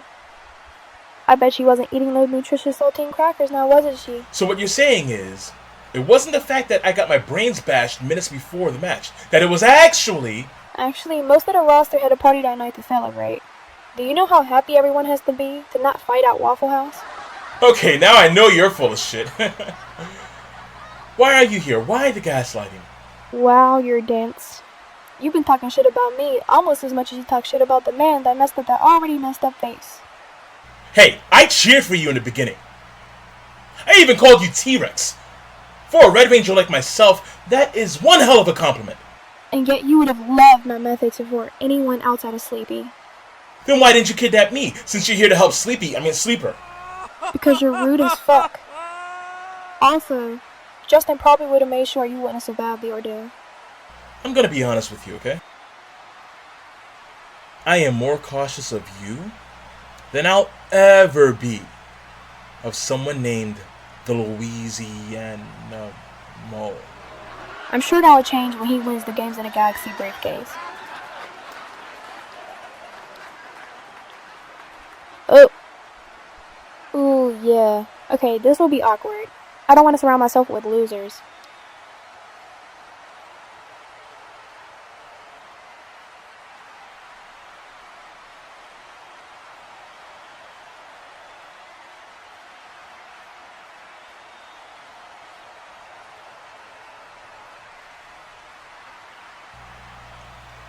So, who talks here? You talk first, I talk first? I'll start. Because you know exactly why I'm here. No, I don't. Is it to say, I'm sorry? And in putting me in a coma? That you dropped the ball handling Carter while I was literally brain dead? I dropped the ball? Or is it for me to tell you, I told you so? I'm not doing this with you right now. I'm looking for Nero. You know where he is? Why would I know where the hell he is? Because he was in the room last week. Apparently you two have been having talks about... Talk. Singular. I told him exactly what I'm telling you. I don't know shit. And that's the God's honest truth. Because the last thing I need right now is to get in between Godzilla and King Kong while I have to deal with a literal psychopath hunting us down one by one. All right. I get it. Clearly we're not getting anywhere with this conversation, so I'll leave you to your brooding, Batman.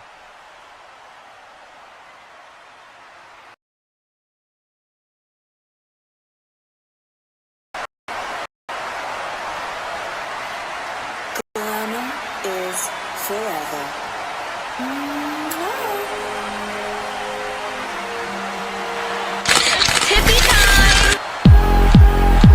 And ladies and gentlemen, here comes Tiffany Antoinette to grace us with her presence here in the Outer Zone, Kansas City.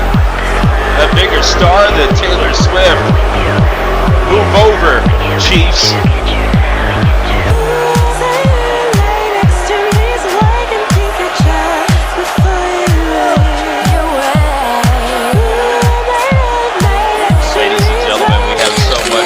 Tonight, but Tiffany Antoinette has entered the honor zone.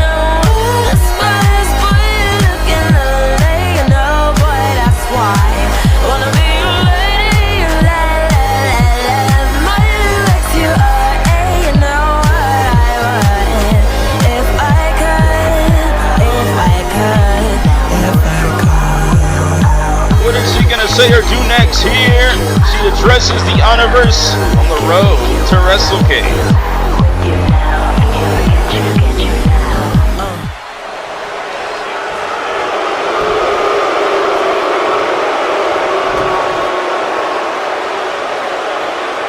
I'm honestly disgusted by management and by each and every one of you stupid, dipstick idiots.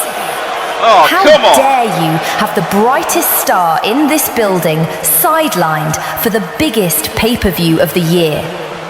Carmasutra, where was my Games of Galaxy qualifying match at? I literally took the briefcase last month. That briefcase wouldn't have half of the prestige this year if it wasn't for me. And you don't even give me a match? But Grandma Christie can come out here and demand a match. I promise you, if you thought what Christie did last week was bad, I can be 100 times worse. Is that what it takes to get me on WrestleCade, huh? You're all so disrespectful and trashy. You're all losers. You can boo me all you want. Losers? I'll stay in this ring all day until I get what I want. And now that I think, to top it all off, 3 weeks ago that dimwit, playboy, slut, Candice, gets lucky and gets a title match with Eden for absolutely nothing. I thought this was a wrestling company, not a strip club. So I don't know why Candice Perez is even signed here. And I don't care what she won. She didn't deserve anything. It should have been me. It's like the people around just have something against me. Actually, you know what? It's jealousy.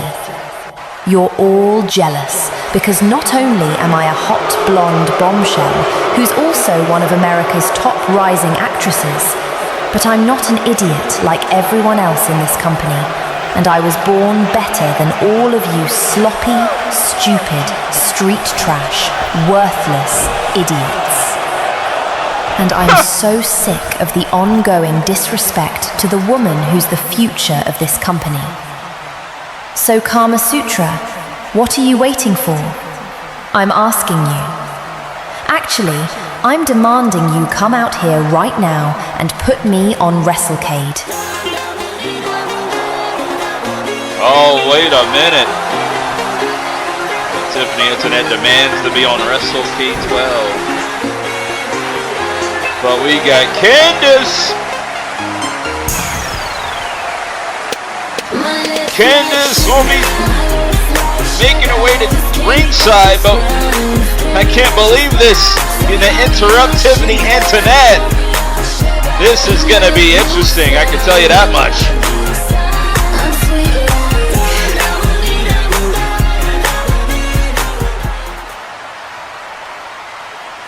Tiffany, how about you shut the hell up? You want to come out here and talk about me getting a title match when I earned my #1 contenders match? Meanwhile, you've gotten 2 huge opportunities within 2 months of your debut that you absolutely didn't earn or deserve. And you think management owes you something? Honey, you got a title match on your debut for walking on the ramp and slapping Eden. And then 1 month later, stole a briefcase and had a match. And guess what? You lost each time. All the while, I've worked my ass off to get to where I'm at right now. So if anyone deserves to be on WrestleCade, it's me. Not some scheming industry plant box office bust to be acting bitch who thinks this world will fall. Oh wow. Candice, how old are you? Aren't you like 40? Maybe you should go take a nap, Grandma. Because I wasn't even talking to you, so I don't know why you're out here. Ho, I'm not 40, and you're one to talk when you look like you're 60 with all that Botox. Oh please, I'm what you wished you looked like before the 6 gallons of Botox you got leaking out your cheeks. Oh, we're just getting started, ladies and gentlemen. It's getting messy here.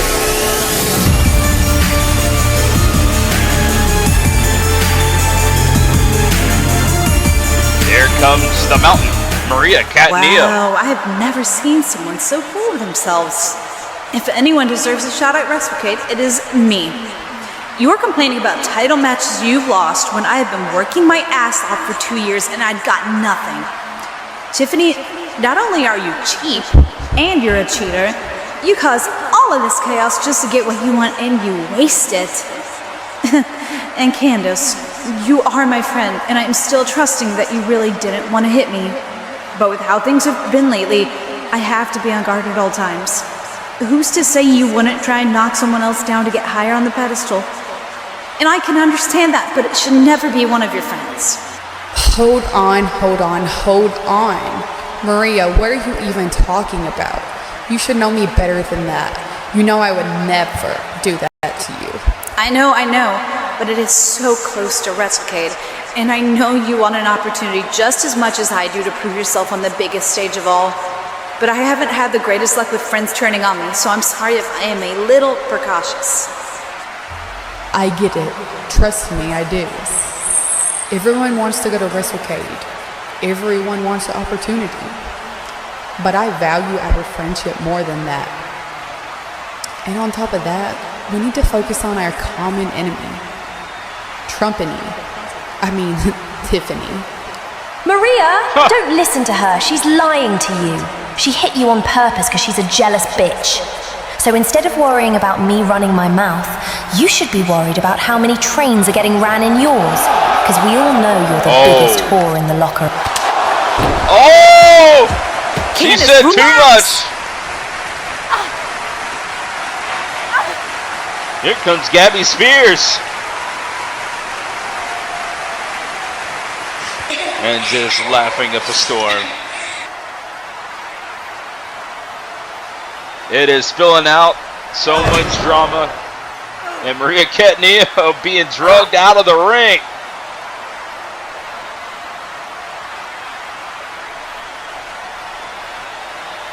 Oh no, don't use it. Don't use the chair. Come on. Candice, get out of there. Now Candice looking for a weapon. Got a steel chair.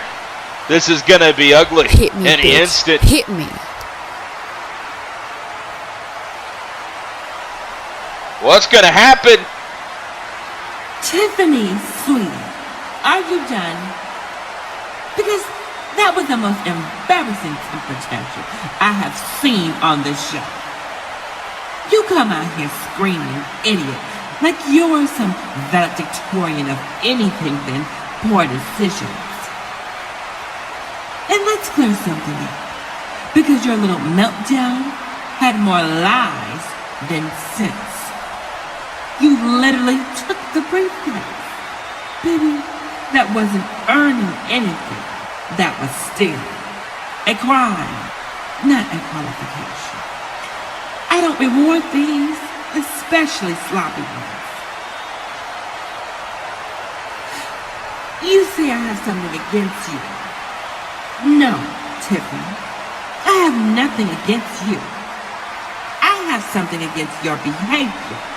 Since the day you have showed up, you have caused nothing but chaos. Stealing briefcases, attacking girls backstage, trashing my uprising division because you didn't get your way. And now this circus? You think that performance just earned you a WrestleCade title match? Or a spot in the briefcase ladder match? Be serious. Oh, and dragging Candace into this, calling her lucky? Honey, Candace earned her opportunity the real way, with work, not whining. And Maria, she's out here begging for a chance she's never gotten. Even Gabbie is tired of being overlooked. But instead of listening, you're too busy calling everyone jealous because you're, what, some hot blonde? Babe, nobody is jealous of the loudest girl in last place. You want to be on WrestleCade so badly? You want to prove you're more than a whiny brat with nothing but excuses? Perfect. At WrestleCade, Tiffany, Candace, Maria, and Gabbie, all four of you will compete in an 8 women's battle royal. And it will be for a future #1 contenders match for the Uprising Championship. Oh, that's a big announcement. And a first. So, if you think you're that girl, Tiffany, if you think the entire locker room is beneath you, prove it. Survive WrestleCade, win the match, or keep screaming from the bottom while real stars pass you by. It's official. They're all going to WrestleCade in the Miss WrestleCade matchup. But oh my God, let's break it down. And of course, Tiffany Antoinette had to fire the first strike. Maria Cattaneo couldn't get there in time, and a message has been sent. With all the opportunities on the line, who's gonna be the last one standing when it's all said and done? Friendship's gonna be thrown out the window, as it's everybody for themselves. Look, we gotta get the Misfits back tonight. Oh, without a doubt. What those bitches did last week, it's up. You know where they at? No. But I know who does. Okay, spit it out. I still don't like you. I definitely don't trust your ass. So I'll tell Drea. Girl, I don't care who you don't like or who you don't trust. If you know something, spit it the hell out. It's simple. Follow the little lovesick puppy over there. She'll lead us right to them. No way she that dumb to go to her. Right? Trust me. I'm not yet. Where are you going? Mr. Reed said you be careful. You should think twice about leaving the clubhouse. I got some business to handle. I'm grown. I can't go handle business. Bossman's orders. Not yet. Alright, man, Corvo, look. It's like this. What do you think our girl is whispering about? Well, I can understand that. Be back quickly. Eddie's serious. I knew you'd understand that, Big Corvo. Hey, I won't be long. You know what it is? Drea, you follow her, and we'll move when the time is right. First of all, who died and made you the boss? Hey, alien superstar. Oh. Boo Bear. What the fuck is she doing here? Viseria, you know we're laying low. I couldn't help it, you know? In all of this drama, we've barely seen each other. Yeah, chill, little big sis. Damn. I'm just stopping by to say what up to my little supernova. We dealing with love, shouted. And my tyrannical sister can't stop that. I got to see my baby. No offense, Aniyah. Look, I get that. But are you sure you weren't in a rush to get down here? And did you forget? There are 3 very pissed off members of her own faction looking for us right now. She said she'll make sure she wasn't followed. We already talked about it. Kels, she knows those mutts. Tora, Drea, and Amaya are looking for us. We just want to talk. Spend some time together. Go on a quick walk, whatever. Just enjoy each other's company, and she's back to the clubhouse. Right back. Like I was never here. I don't know about this. This goes against everything in my gut feeling. I promise you, we gonna be real quick. And careful. And careful. This is such a bad idea. Seems like a good idea to me. Yo, what the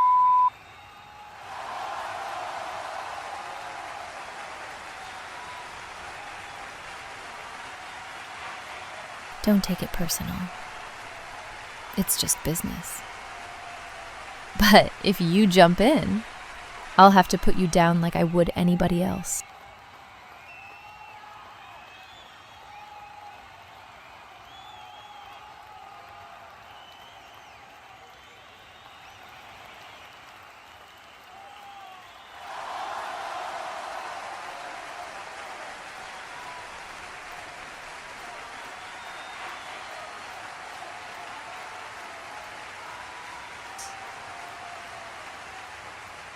Okay, now let's get the job done. You don't put your hands on me and jump me in a parking lot like I was gonna catch you? Newsflash, I always get the last laugh and lick. Business is business, but you're not doing it like that. It's gotta be done, Aniyah. It really doesn't. Ugh. Let's get out of here. I said go now. Damn. You knocked that bitch out.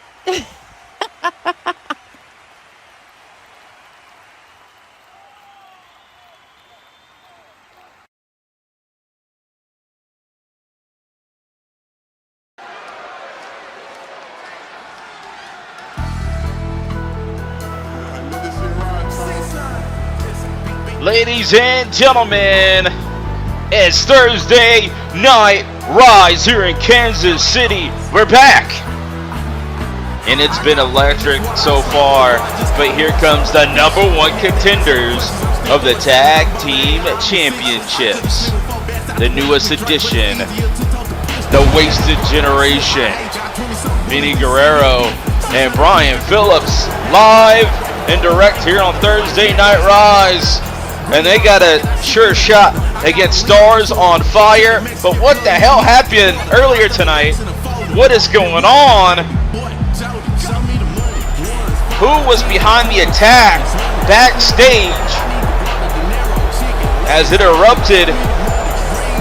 Hopefully we'll have answers, but right now, the Wasted Generation has got something to say. The Stars on Fire.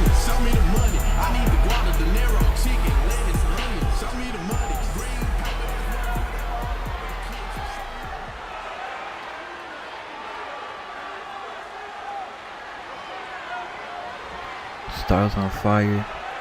I don't know what that was back there, but our focus is on you and those tag team titles. If you both claim that you don't need Anthony anymore, then come out here and prove it. Man, I'm not even gonna lie to you. You're going a little bit too much fun. Like, a little bit too much fun.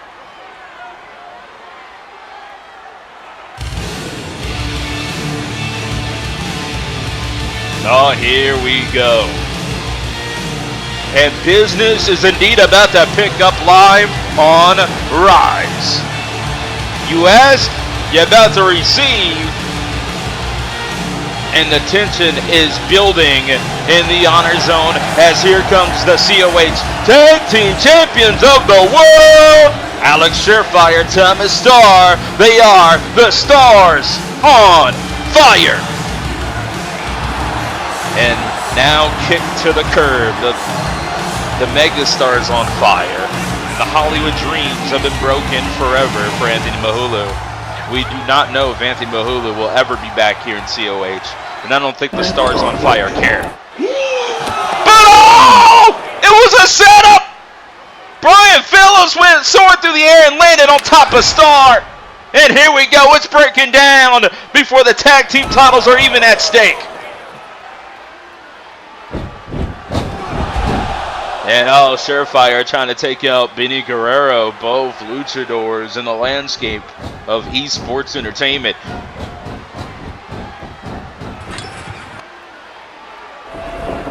Here comes Surefire, and oh, a drop kick lands! And it's out of control. These two tag teams are tearing each other apart.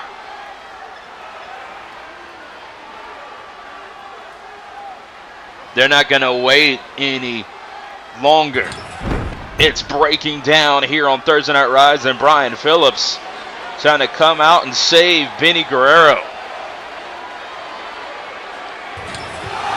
Oh! He caught him! Are you kidding me? Surefire had no idea. He didn't see that coming. The flying double stomp. I said enough. You were supposed to wait for WrestleCade, but since you can't, I'm changing it.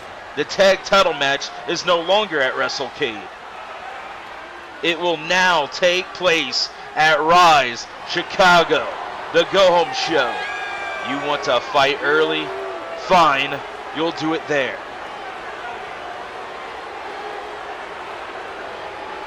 Rise, Chicago, it's on for the goal.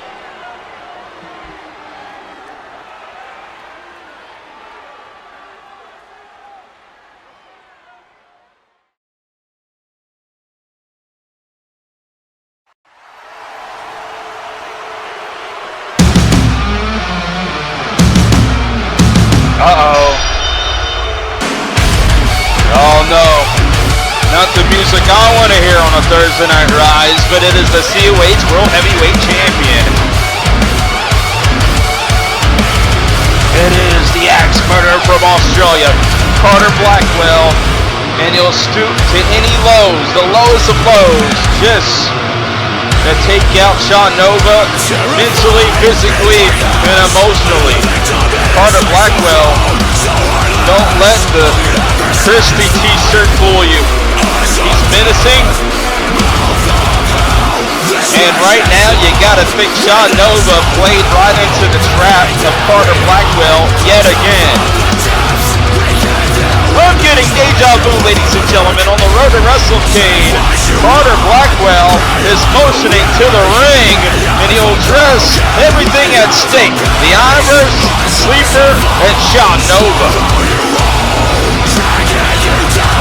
The man who almost ended the life and career of Sean Nova. And after the big drama that happened last week, we're gonna up the security to a whole nother level. We're on an orange alert warning, the most severe warning here on Thursday Night Rise. In the Honor Zone, my music is stacked with security, and Carter's got something to say. 7 long years, I have eradicated everyone who has stood before me. From Matsuda Tanaka, to Tone White, to Will Steele. These are just a few names that have fallen to me, and I was ready to take more names, but with Sleeper, it's a different story, isn't it? Because it's like a cancer. It just keeps spreading. where more and more members seem to be popping up everywhere, every single day, no matter how many I kill.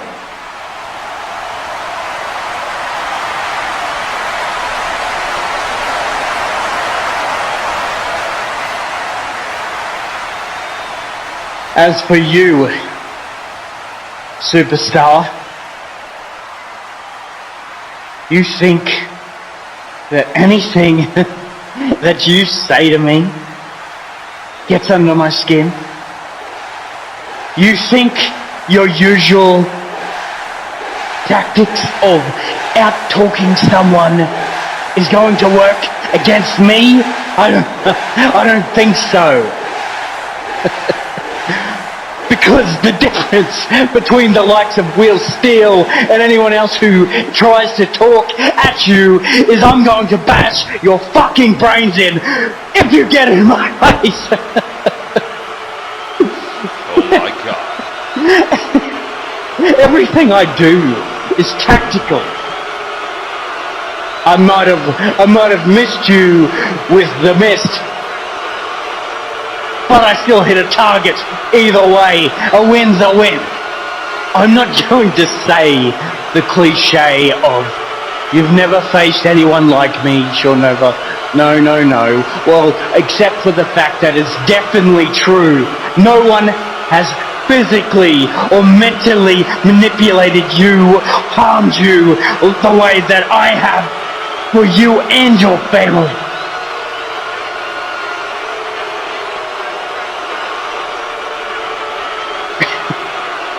And I want you to thank me for the greatest gift of all, self-doubt.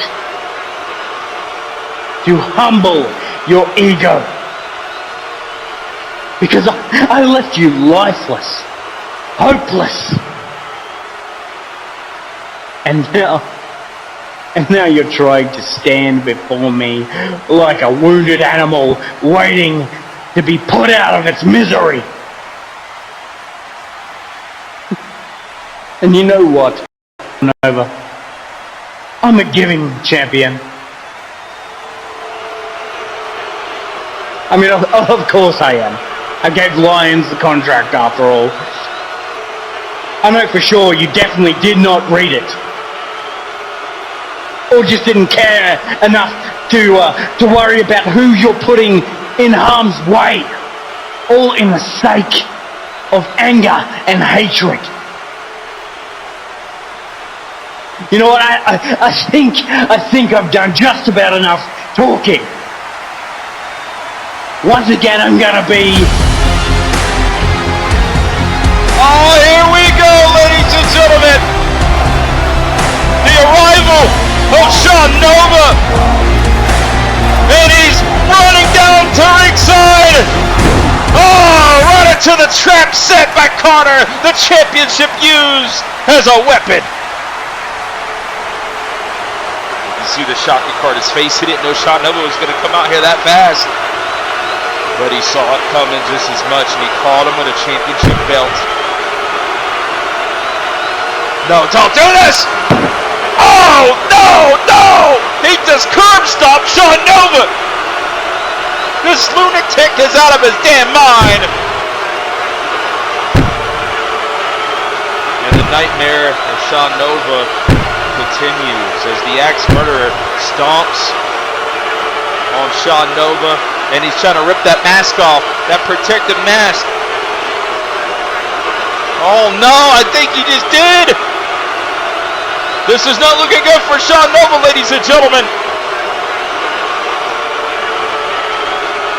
Trying to rip and tear at the wounds of Sean Nova that he suffered back at Carnage at the Capitol. And look at that. Carter Blackwell has to mask Sean Nova. And there's no protection for Sean Nova now as Carter Blackwell has sent the ultimate message. The mask is off now, but the war has just begun.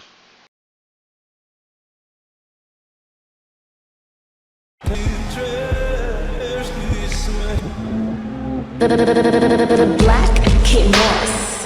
Bitch, I'm a boss. Wait a minute, ladies and gentlemen.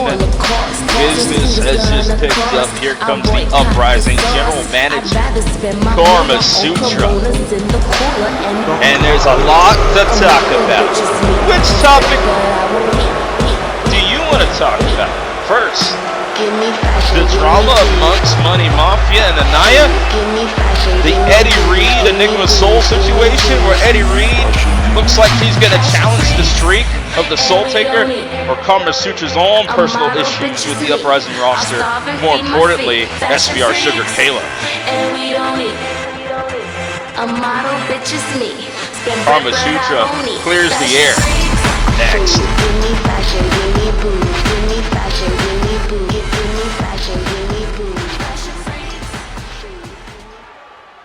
I'm not speaking to you as the GM of the Uprising division. I'm speaking to you as the Queen Bee of the Money Mouth.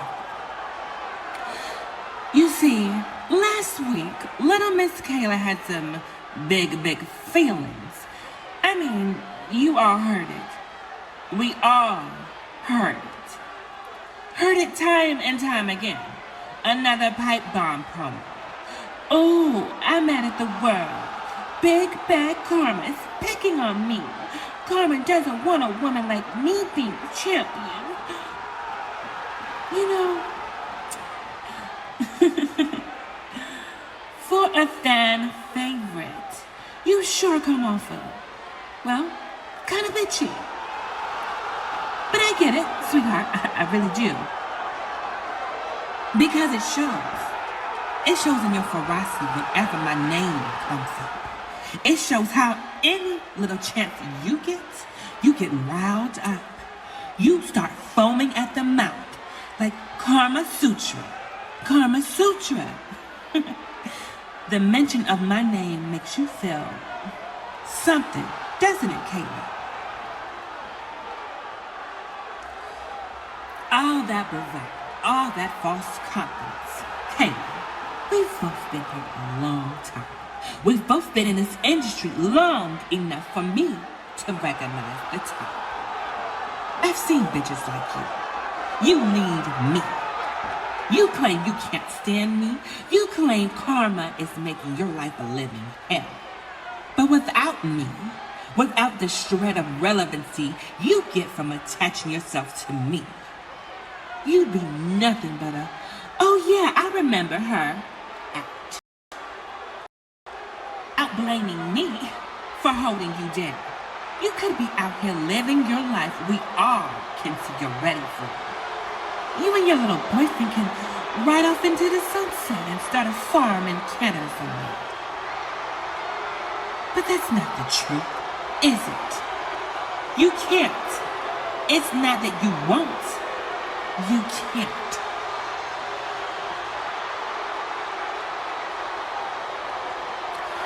You come out here thinking me, Carmasutra, the woman whose name is solidified, whose name means quality, means royalty, is somehow bothered by a chick who, despite being beaten down by my enforcer Andrea more times than we can count, despite thinking corporate is keeping her down, you still can't. Because deep down, you know your legacy isn't complete. What you call hunger, what you call being fired up, let's be real, Kayla, it's desperation. I see it when you look up and realize these new girls who debuted less than 2 years ago are surpassing you in skill and popularity. I see it when you cling to your overhyped matches from yesteryear like they're your accomplishments no one can take from you. And you think busting your knees on the road while I show out, smile, keep it cute, and make double the check is somehow a shot at me? Baby girl, you're absolutely right, Kayla. I don't want someone like you representing the company as champion. We all know that. But this is beyond titles now. My interaction with you has shown me one thing. You can't move without me. I got my lick back at the Rumble in the Jungle, because I always do. And you could have ended it there, despite not getting the win. You had plenty of options. You could have taken that elimination in stride. But no, you just had to come skipping your little happy ooh ass down here and begging for my attention. Well, mother's here. Don't you worry. And I'll keep being here. I'ma keep popping up. Be that devil on your shoulder. The whisper in the back of your mind whenever you feel like you're not good enough. Whenever that wave of inadequacy hits you, remember what I told you. It's not the false confidence slipping. It's not your mind playing tricks. It's the truth.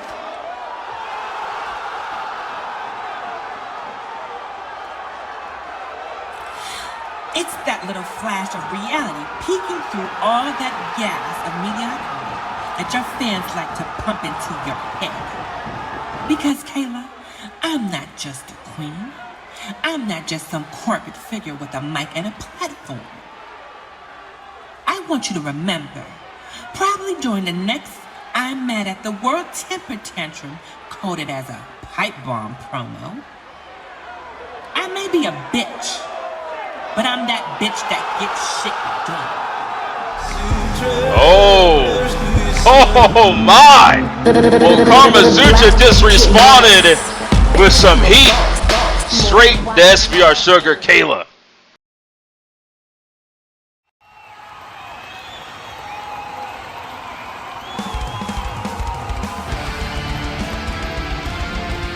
And ladies and gentlemen, let the games begin!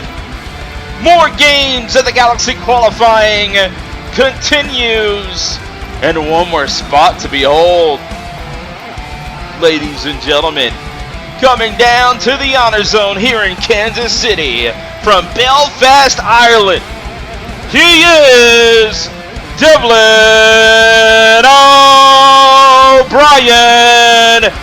Must be Thursday night fight night time, and these two rivals, former rivals, have faced each other with different situations at hand. Tonight, it's a whole different story. It's a legendary battle between Great Britain and Ireland. It's like the beginning of life. Those two areas have been colliding for decades and centuries. And tonight is no different, ladies and gentlemen. This time, though, Devlin O'Brien has got to be angry and fuming out the mouth, and he's got Daniel Lyons on the mind. But he's got to put that aside if he wants to go to the grandest stage of them all. What would be a WrestleCade without Devlin O'Brien? He's been here since the beginning. But here comes the Pope himself from Great Britain. It's time to repent.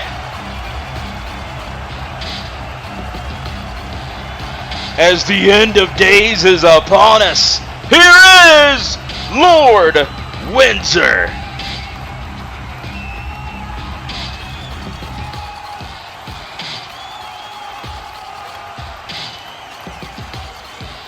And ladies and gentlemen, through the chapters and the stories, both men have collided multiple times. One being the moment that Windsor will never forget. It's that moment in time. It was his first ever COH World Heavyweight Championship match in a Great Britain pay-per-view. It's coming home. Well, it did not come home. Windsor lost his first ever world title opportunity against this man, Devlin O'Brien. They faced multiple times, but Lord Windsor, with the new ushered of a new prophecy, will he be going to Games of the Galaxy? So far, so good. We got Marcus Faith, Jordan Richard, Justin Harris, Will Steele, Jay Jones, who's going to be joining him next. For Games of the Galaxy, let the games begin! And more importantly, repent to the Temple of Windsor and Lord Windsor.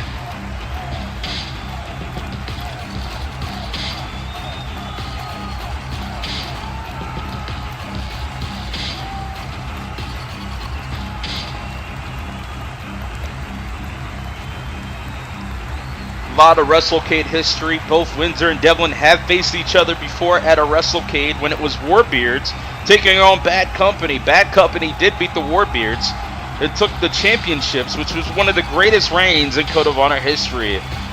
Devlin seems like he's got more scores over Windsor. Tonight, though, it's all or nothing. Who's going to the Cade? Devlin O'Brien main evented the first ever WrestleCade against St. Alois for the COH World Heavyweight Championship, losing the title that night. What will WrestleCade 12 be? Or will he lose his opportunity in his WrestleCade trip? Could be over in an instant, as Windsor, one of the strongest men in our industry. Don't let the size fool you. He has picked up Devlin O'Brien many times and he's dropped him. The strongest man in esports entertainment. It's in the game. And let the games begin. As we got a filling out process here as the lights are on bright here in Kansas City to witness another great matchup in the history books of COH. Already looking like a star-studded card for the Games of the Galaxy. The all-star lineup. And look at this. What a tight grip. Devlin O'Brien's got it locked in. Attacking the elbow. Windsor, a technical wrestler though, for the ages. Turns it around with a hammerlock, the arm around the back, and pulling it, applying pressure, but look at this, just like that, Devlin O'Brien with Catch as Catch Can, British wrestling at its finest. It's wrestling and wrestling! Big shout out to the camera and producers here tonight, giving us a ramp cam for this matchup exclusively. We got an eye set on the ramp as all hell just broke loose, with not only Carmasutra lighting up the mic, but also Carter Blackwell and Sean Nova. The collision is off the course here tonight. Like I said earlier, we have upped our security to high alert. Devlin O'Brien, though, with a stomp to the midsection. Next week is the Go Home of Chicago.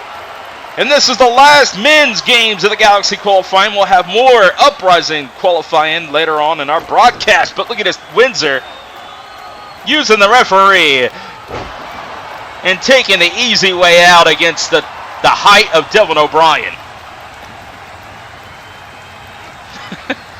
Windsor hit him with the heaven chop, the air chop to the Invisible Man. And now going to sit for a ride. Watch out! Oh, pounce! Period! For the cover. 1, 2. He took Devlin O'Brien off his feet, but just a 2 count. Devlin stays in the battle.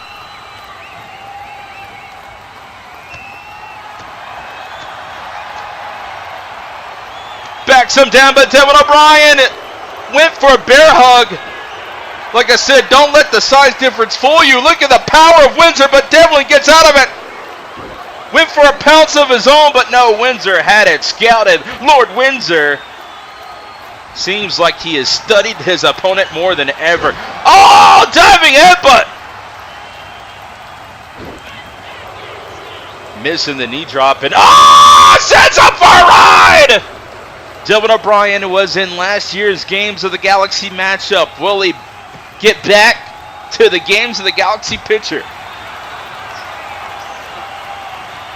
Windsor, on the other hand, could use this and go all the way back to a world title opportunity. The prophecy continues for Lord Windsor as he's on the throne with the elbow drop. The macho elbow drop scores for the cover. And it's over! Oh my God, Windsor with victory! Just like that, Lord Windsor has done it! against his arch rival of Devin O'Brien, and finally getting a win over the Angry Irishman. And that's not going to sit well with Devlin, but Lord Windsor and the prophecy could actually happen at WrestleCade 12. COH Honorers, please welcome my guest at this time, the returning Peaches. First off, welcome back to COH. Now, where did you go during your disappearance? I was sentenced to a never-ending cycle of my demise, being trapped in that casket for so long with no one to hear my pleas. What I experienced was agonizing and torturous. Do you know what that does to a person? It turns them into a beast. So where did I go? I went further than anyone could see. I went to the edge of despair, and returned stronger, sharper, hungrier than ever. And now, the world will feel the consequence of leaving me there at all. Some call it disappearance. I call it preparation. Preparation for the reckoning, for the fire that will consume those who thought they could replace me. Those who laughed at my absence, they will learn the true meaning of absence and the cost of seeing me return. Well, what kept you from rising back sooner than Soraya? And what's your relationship like with her today? Isn't it obvious? My spirit was always the harder one to break. She was hollow from the start. Nothing to cling to, nothing to stand for, nothing she truly fought for. You've seen the state of her so-called career. Tell me, what was there for her to defend? What purpose? What pride? And as for our relationship, well, I know numbers confuse you, but even you should be able to put two and two together. She left me. She walked away without a second thought. Never once lifted a finger to save me, despite the fact that her incompetence set my downfall in motion. She was the spark that lit the fire, then stood back to watch the flames. But look at her now. Look at the state of her current run. Karma reached her long before I ever needed to. Poetic, isn't it? I used to imagine vengeance. Turns out all I needed to do was wait. So, now that you crawled your way back, what goals do you have? And who are your eyes set on? Tori or Eden? My goals? To cleanse this division of weakness. COH has been a rotting corpse for years. Men pretending to be lions, women clinging to power they never deserved, champions who mistake chaos for courage. I will carve away the decay, piece by piece. As for who my eyes are on, everyone. Make no mistake, I do not stand here waiting to be attacked. I am watching, planning, every distant glance, every warm body that moves, every alliance whispered in some distant hall. I see it all. My eyes are everywhere, and they will stay open until every enemy is a mere memory, and every friend knows exactly how replaceable they are. That includes both Eden and Tori. My eyes are set to extinguish every threat to my peace. When I'm finished, the only thing left in this world that inspires fear will be me. After the chaos of Rumble in the Jungle, how do you feel about walking away without the win? How do I feel? I feel nothing. Loss is a luxury for people who still have something left to lose. Let Amber celebrate.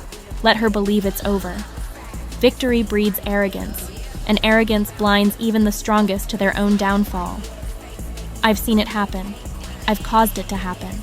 I don't lose. I wait, and someday when she least expects it, she will pay her dues. Well, here's my final question. What does your future look like going forward in COH?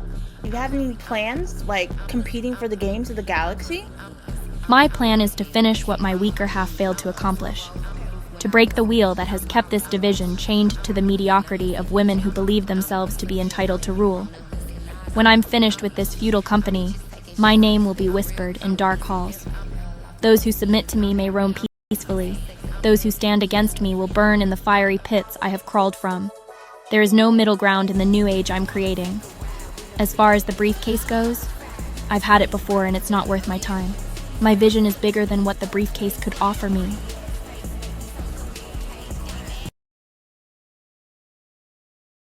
Shout out to CapCut.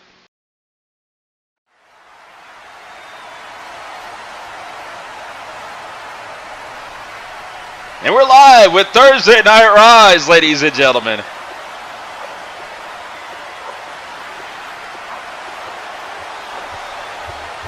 And what's been going on with the former of Influence?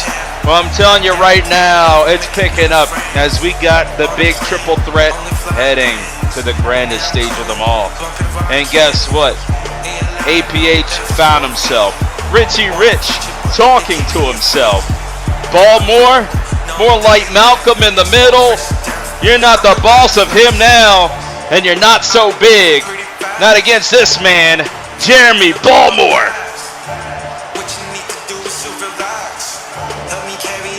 Big Bear Baltimore looking to settle scores of the former Influence.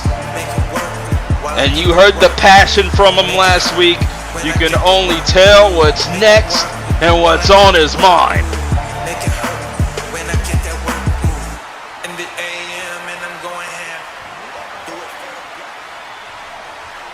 You know, it's amazing to think about how when time goes on, the thinking, the ideologies of individuals just seems to change just like that.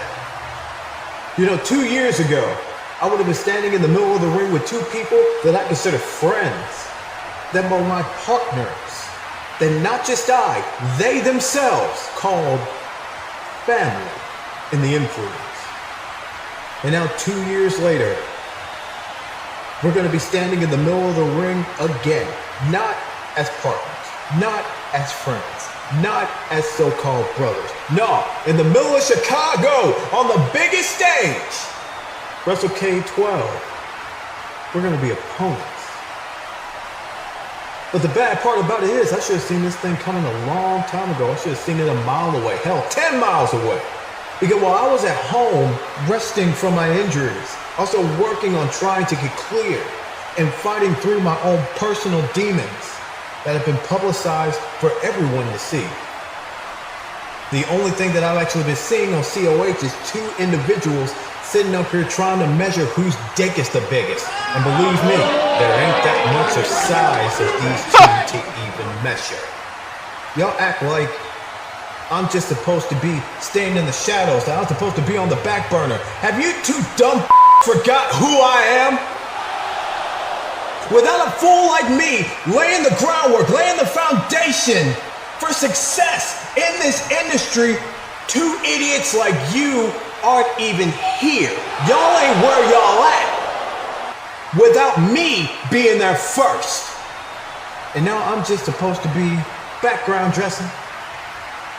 I'm just supposed to lay back and not have any part of this, forgetting the fact that one person stabbed me in the back and tried to wash their hands of me, and the other one that claimed that they respected me at one time cost me opportunities at championships. One is a bitch and one is a loudmouth scaredy cat. Which one am I really supposed to be mad at? Everybody thinks I'm supposed to be mad at somebody the most. No, I'm equally mad at both of them. Angel Perkins Harris, Richy Rich. At WrestleCade, you're gonna realize the same thing that a whole lot of others have. I've been wronged a lot. Wronged by too many people, and you better believe I've always gotten my revenge. Bad things happen to bad people when they with Jeremy Baltimore, and you best believe, wow, on the biggest stage. Not only am I going to embarrass you, not only am I going to beat the ever-loving dog shit out of both of you, you won't understand why. When it comes down to the three men that will share that ring of WrestleCade, one is a quitter, one can't measure up, and the other one, who will be the winner, is the best damn wrestler on this planet. I'd say good luck, but you have no hope. Wow, well, ladies and gentlemen, Baltimore ready to settle the score in more ways than one against Richy Rich and APH. The Influence implodes at WrestleCade XII for the final nail in the coffin. Who will reign supreme between the big three?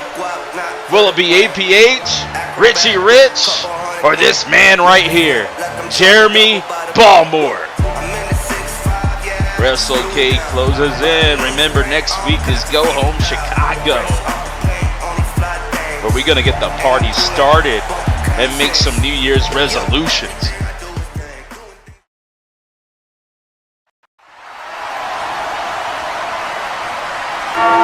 Speaking of belt, New Year's resolution, the bell tolls here tonight in the Honor Zone.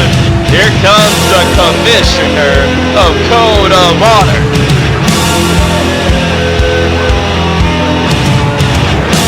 Ladies and gentlemen, welcome to the jungle.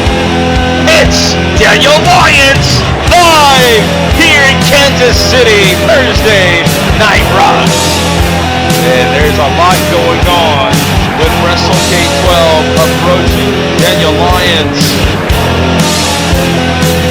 has a lot to talk about, and I can only imagine as he addresses everything coming up next.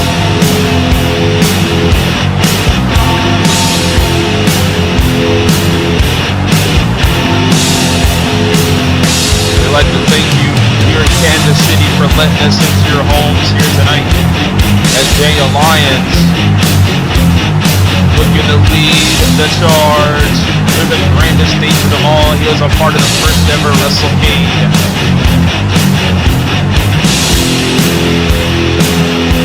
And last WrestleCade, he was in Games of the Galaxy. Now that we know the whole lineup of the men's Games of the Galaxy, we got two more Uprising Games of the Galaxy still set to take center stage here tonight, but Lyons going to address everything now. Ladies and gentlemen of the Honorverse, I have something I want to address. These past couple of weeks have been, well, challenging. Now, I'm not talking about the Games of the Galaxy ladies running amok, of Nova's hijacking the show, or Heather Rae eating people for lunch. That's just the nature of the business, right? A normal Thursday here at COH. What I'm talking about is Devlin O'Brien. Look, you and I have history here at COH. We have been allies, we have been foes, and everything in between, which is why I'm surprised that you can't just take the hint. For those that are unaware, I was challenged to a match for WrestleCade. I clearly refused. And what has he done since? He's harassed me countless times, blown up my phone to the point that I can't even answer voicemails anymore. Because every time I try to delete them, a new one keeps popping up. It's like whack-a-mole, but with messages. Give me a break. Don't believe me? Hey, crew in the back, play some right now. Hey, Lions, it's Delvin. Give me a call. I'm at 555-0077. Lions, you chunky monkey. I need you to pick up the phone. Are you there? Pick up, pick up, pick up. Okay, I'll call you again later. Okay, it's the leader. Why didn't you pick up? Porky, I think your machine is broken. Little pig, pick up the phone. Let me in. Not by hair of your chinny chin chin. I'm gonna fucking put an apple in your mouth and spit roast you on open fire, you piggy backhorn, and I don't care. I'm sorry, Lions. Just pick up the phone. I won't hurt you. Psych! I lied! Fuck you! I thought you'd call me back just now, but it was someone asking about my extension warranty. Oh, shit! And that's just the tip of the iceberg, Honorverse. I don't even know why he leaves these types of messages. I have voicemail. I can't hear them in real time, like an answering machine. You wanted my attention? It's no secret. Clearly, after listening to these messages, I just don't know why you complain about not being in Super Slam. You complained about getting kicked out because of what you did.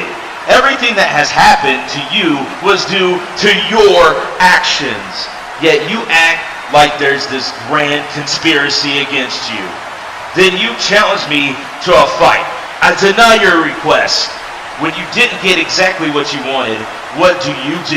You cry, you complain, and you bother. You got yourself embarrassed last week at the hands of Sean Nova and Carter Blackwell, indirectly. And you couldn't handle it because it's not what you want. You are a sad child of a man, and now you'll get what you want. Here I am, Devlin, and you have my undivided attention now. Lions. Oh, here we go. Oh my, it's about time I finally got you here. I'm finally gonna get what I want. And what I want is you, daddy boy. Man to man, hand to hand, blubber to abs, I want you at WrestleCade.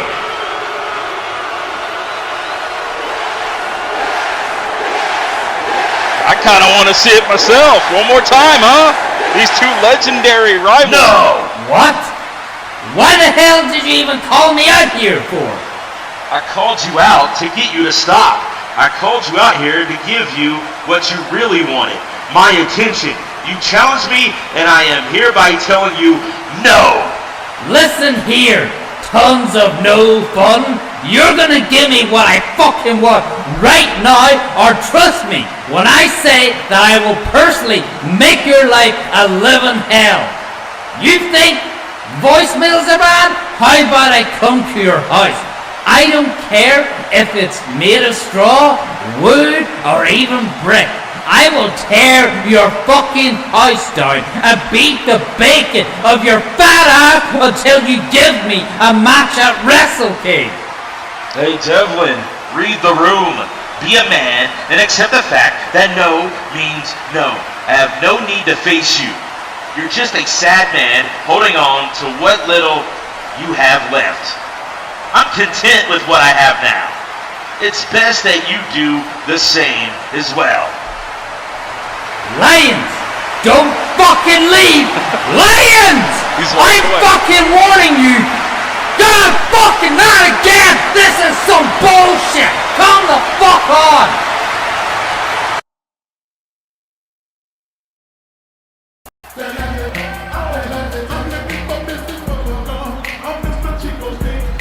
Wow, ladies and gentlemen, looks like we're not going to see Daniel Lyons versus Devin O'Brien. He said no. Lyons walking out to continue business backstage. We got a match inside the ring. Laffy Taffy.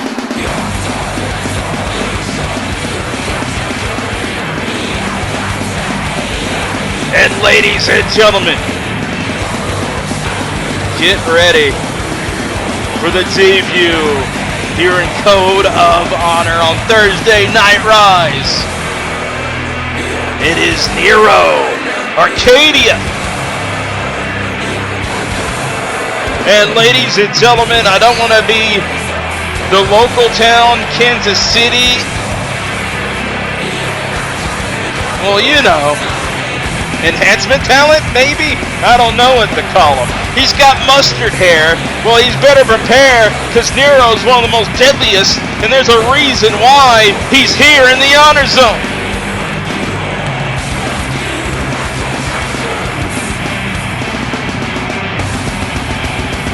And somewhere you gotta think Red Bane is watching. As the saga continues, as Nero's here for one reason and one reason only. He's been wanting to get a piece of Red Bane. Well, the time is indeed upon us, ladies and gentlemen. All right, get ready for the debut here in Code of Honor on Thursday Night Rise. Nero is in action next.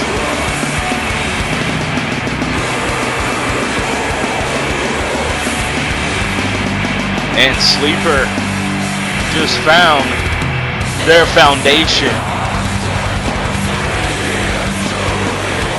They forgot about Nero, the original of the Sleeper faction. Well, more importantly, Sean Nova and Kayla's never forgot about Nero. It's more so Red Bane. He didn't have this on his bingo card, and the Rumble in the Jungle told that story, and it continues here tonight as Nero has finally found himself on a Thursday Night Rise in the middle of the ring of Code of Honor. Welcome to the arrival of Nero.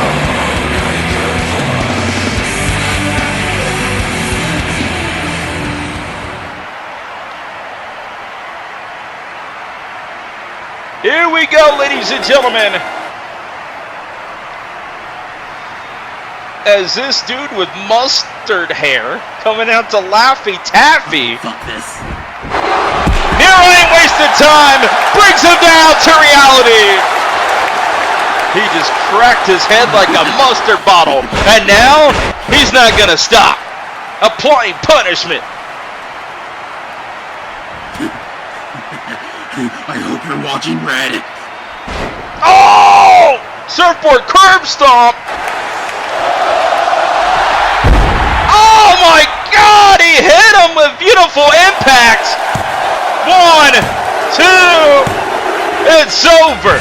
Nero, just like that, got the job done. And this has only just begun. As he's waiting to go toe-to-toe with Redbane.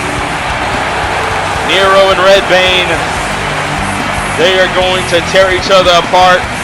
I just got a strange feeling about it, as Nero, one of the most dangerous in our industry, has arrived.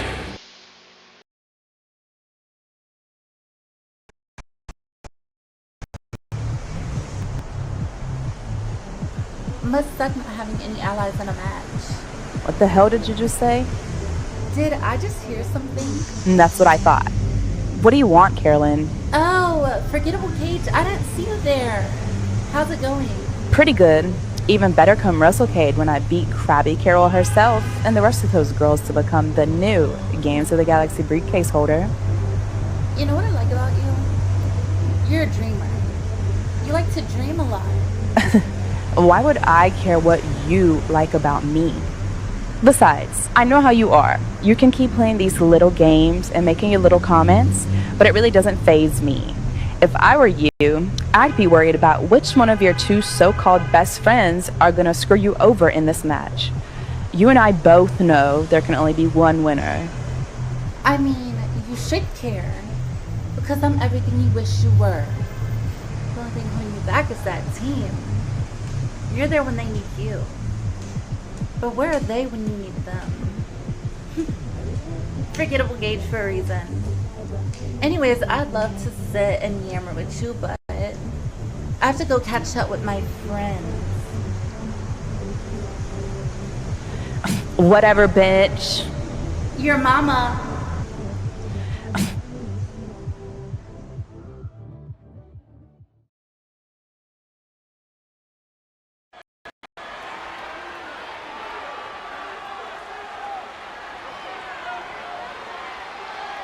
Well, it looks like the Uprising Games of the Galaxy is heating up. We still got 2 qualifiers coming up in a matter of moments. Oh, man, but the dilemma about the television championship needs to be resolved because we got big trouble here in the Honor Zone.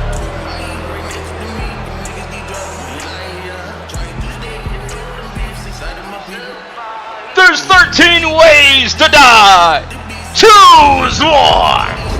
Big Trouble, Roddy 13 has set his sights set on the vacated television championship. For those who don't know, we had breaking news on our first rise back from the Rumble in the Jungle. Juice is unable to compete. He has suffered an injury at the Rumble in the Jungle. So therefore, in a 30-day contract, he cannot defend the championship. So we had no choice but to vacate the belt, the championship gold, right on time for WrestleCade 12. And Roddy says he wants dibs. He wants a shot at championship gold. And who's gonna stop him? I have the answer for that. No one. You can take 13 people, hell, you can take 6, 7 people, and he'll knock them all down. If you try to get in his way for the television championship, it's not happening. There's 13 ways to die. Choose one. As you all saw last week, I was obviously agitated and highly annoyed. I feel as if I've been thrown to the wayside, forced to watch individuals who could never compare to me. Listen as dead men talk about their aspirations. Spectate as grown men cry for opportunities. I'm sick of it. One thing I cannot tolerate is repeating myself. When I talk, you listen. Period. I don't think you people nor this roster understand the dynamic here. This is a hostage situation. I will continue to hurt more and more of your heroes until I get what I desire. And what I desire is gold, money, and I will acquire this by any means, no matter how violent those means are. I will have what I want, and what I want is that television championship. Now, you can call me trash, bottom of the barrel, scum, whatever gets you to sleep at night. But remember, when that bell rings, the jokes cease. The sly remarks come to an end. I am nothing more than an apex predator looking to survive. The television championship at WrestleCade is mine. This company is mine. I advise you to never mistaken me for a... Oh my God, whoa! Roddy just got interrupted! And it's guts over fear, ladies and gentlemen. If anybody's owed a shot and an opportunity, look no further than the man right here. Jacob Ali. #1 contender to the television championship. It was supposed to be Jacob Ali and Juice at the Rumble in the Jungle, but no. Juice's injury kept him away from defending the belt. Jacob Ali says he is owed a match, and it's now or never. There's been 12 television championship matches in WrestleCade's history. And tonight, these two looking to be a part of that 12 at WrestleCade 12. I meant to say 11, by the way.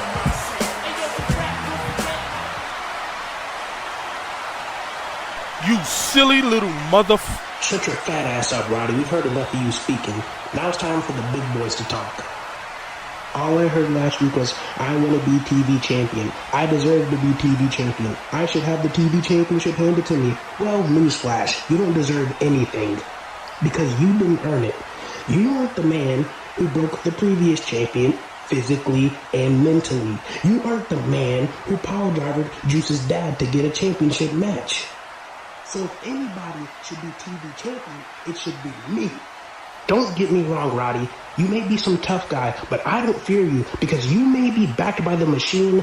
I am backed by my own skill and determination. Roddy, you have a little catchphrase that you say that goes, there's 13 ways to die, but Roddy, how many bodies have you actually caught? Last week, you said that you were the devil. Roddy, I'm going to show you what a superior being actually looks like. And Roddy, I can see where this is going because, I'm the mastermind and all, and we're going to end up facing each other. And when we do, I'm going to make you do one thing that nobody's ever made you do, and that is actually wrestle. Oh my God. Well, he has signed his own death wish and he likes it.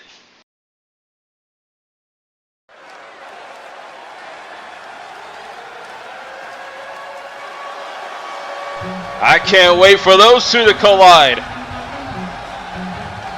But we got a collision for the Games of the Galaxy qualifying continues for Uprising.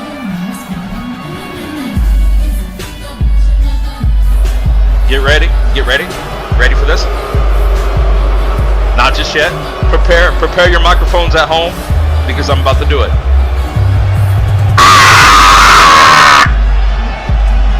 The head diva in charge, Christy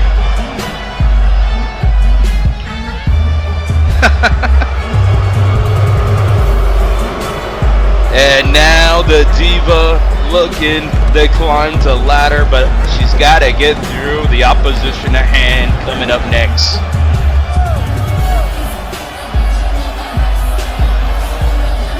And we got more qualifying, more importantly, the debut of Gabbie Spears coming up next. Let the games begin with the head diva in charge.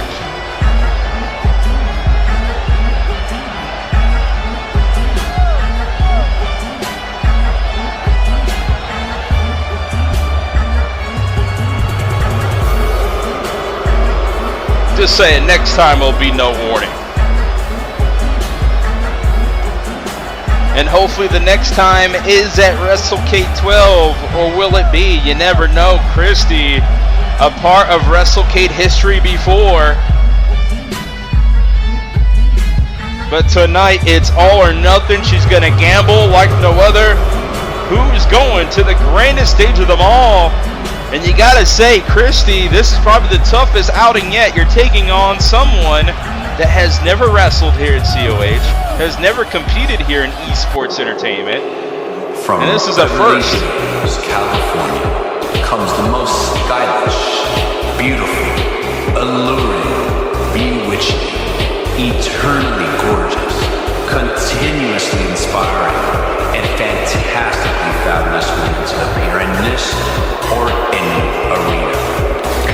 Allow yourself to be seduced, allured, enchanted, and entranced by the princess of Hollywood, the untouchable one.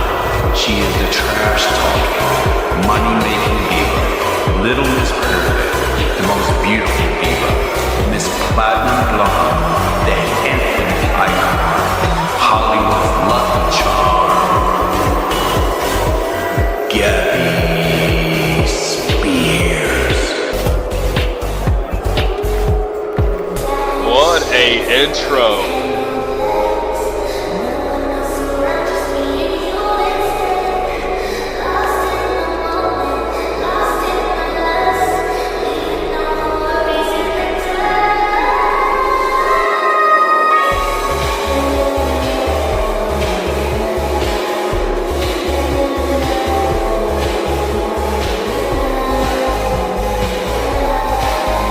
Pop star sensation Gabbie's in the building. Gabbie Spears, the debut, the entrance of a lifetime. Mariah Carey might be #1 on the Billboard, but Gabbie Spears could be #1 at Games of the Galaxy. All she's got to do is win her debut match here in Code of Honor.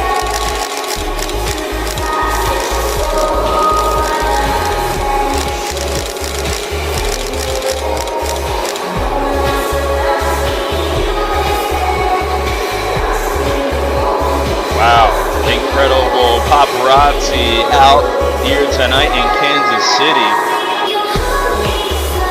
Ready for history to be made. I always wonder when magazines are going to make a return and a comeback. And I got to think she's going to be on the cover of every magazine if she wins this next matchup.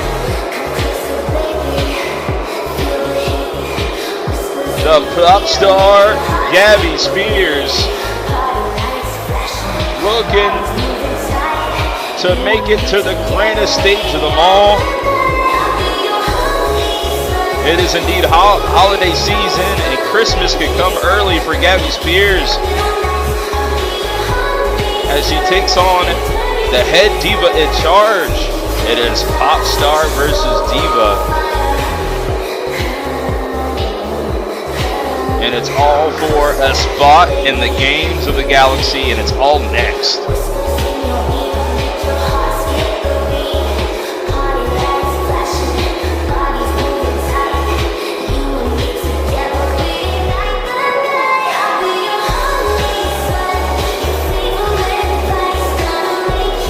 What a hit song performed by Gabbie Spears. We just had a concert played here in Kansas City, and now I'm ready for a match. I'm ready for some Wrestling Yeah Wrestling. Let's get down to this for some esports entertainment. It's in the game. Christy, Gabbie Spears, the Games of the Galaxy, the All-Star lineup, the who's who of Uprising already made it to the Promised Land. Who will be joining them in the All-Star lineup?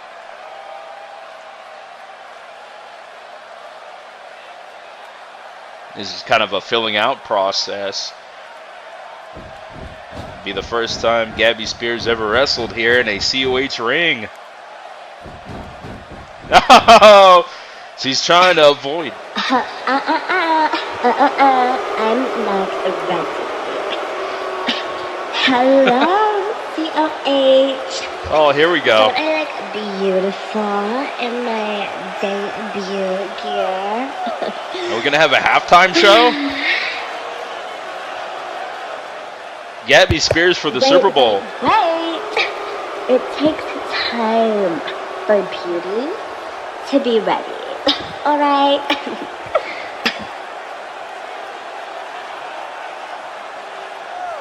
All right, she wasn't ready. Now she is. Let's get down to business, shall we? It's Wrestling Yeah Wrestling. It's esports entertainment. And it's not in the ring just yet as Gabbie Spears. Back away. Back up. Back up.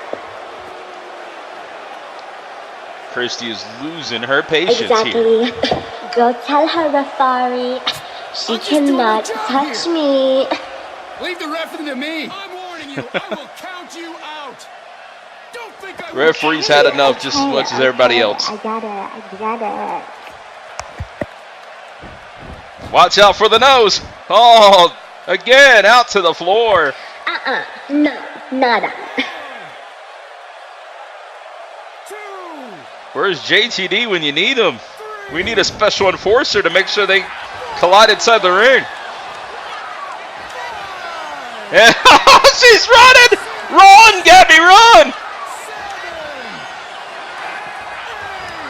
Gabbie Spears avoiding Christy at all costs, but now we finally got a match inside the middle of the ring, and Gabbie Spears gonna run again and goes out to the floor. I'm off to go find my mask now. Well, the referee's gonna count you out. You better get back inside the ring. Oh my god, is that my mask? Oh there's, my god. There's the mask. My god. Gotta protect the face, gotta protect the nose at all costs. You don't want what happened to you last time. Hand me my mask here right now. Yeah, you better hand her the mask. We're at a 4 count. You better get inside before it's too late. My mask. Oh my god.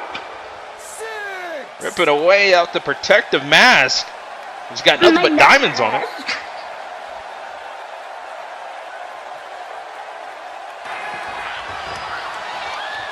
Gabbie Spears trying to win by count out, but no, Christy runs back inside and attacking the arm, and here we go. Finally, the head diva in charge with a stamp of approval here. Finally getting to work in this matchup. Not working by the hour, but we have taken so much time here. As Christy, she might be a diva, but she's definitely one of the best technical wrestlers in the world today, and here's one of the reasons why. The arm snapped into two like a pretzel. We got a cradle roll here for the roll-up 2. No, Gabbie Spears turns it around, and no, armbar! It's locked in! Fujiwara armbar! Will she tap? Gabbie Spears in pain! Almost tapping out, but no! Christy continues to stomp away. With the get roll, rolling out to the net breaker here. Went for clothesline, no, caught her. Well, that's a way to avoid. Ow, ow, ow, my arm. My arm. ref, check my arm right now. Oh my god. Oh no. It hurts No. so bad. Oh Her my god. arm is injured. Oh my god, what have you done? Oh my god. Oh my god. Trying to pop it back in place, I guess. That's a disgusting injury. Reality check. Oh, she just bitch slapped her. Super kick. It was a trick all along. Face first off the canvas. Gabbie Spears for the debut victory. 1, 2, and no, just a 2 count. That was almost it, and gonna go for the cover. Relentless with the cover here. Oh my god. Can you not count? 1, 2, 3. 1, 2, and no. Gabbie Spears is in panic mode. Oh! The nose! Picks the ankle. Legs wrapped around the neck here. And look at that, just trying to choke out the head diva in charge, but what a counter into the air raid. Went for the crash siren there. Baby, come shake my hand. Shake my hand. Come on. Truth. Truth. Let's be friends. Let's be friends. Friends? After you try to trick her to get victory here? Give me a break. Just a kidding. Whoa. Didn't fall for it this time. Super kick. No. Caught. No, the roll up. Oh my God. 1. Oh, picks the ankle.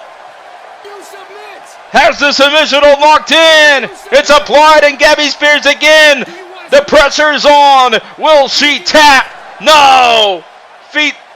Foot to the face right there. Educated feet by Gabbie Spears, and now back to the floor trying to escape. Trying to run for the hills. Oh my God, careful, you might trip and fall. And again, Gabbie Spears on the attack. Oh! Forearms to the back of the skull.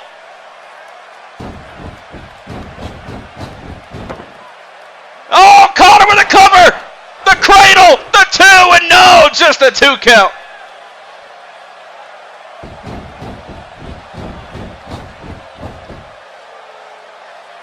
Oh, powerbomb! Bang! Oh my God, what a ruthless knee strike. Super kick, no, turns it around, picks the ankle. Gonna make her pay. Axe handle, yet again, brings her down. Connects with the Listo kick. Cartwheels over, nice splash in the corner. Turns the tables. Code breaker, bouncing from the springboard. 1, 2, and no, just a 2 count.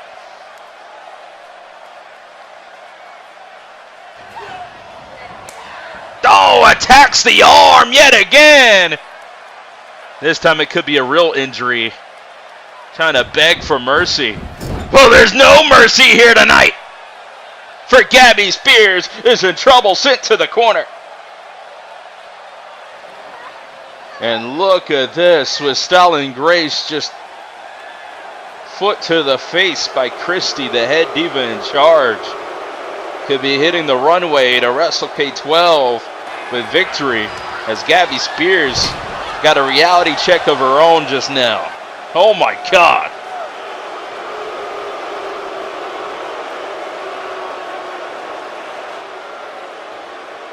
Talking some major trash. Thankfully, our microphones couldn't pick it up because you never know what she's saying to Gabbie Spears. And attacking the nose! Not the nose! Armbar! Attacking the arm again!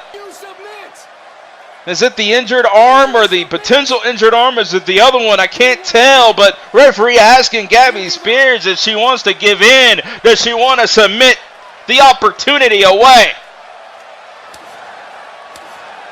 But no, Gabbie punching her way out of that submission hold, and Christy again back to the arm bar, and it's got to be the arm that's wounded. Attacking the arm of Gabbie Spears, trying to hang on. But the pain could be too much for Gabbie Spears. The window is closing to WrestleCade 12. Who's going to the games of the Galaxy? Christy in the driver's seat, but no. Oh! Punches her way out of the armbar. Off the ropes, and bringing the fist down. The gloves are off. Gabbie Spears with a beatdown on Christy. Oh, ripping at her nose now. Truth, let's be friends. Let's be friends. Now you want a truce? She's out of here. Christy gonna chase her down and make sure there's no escape.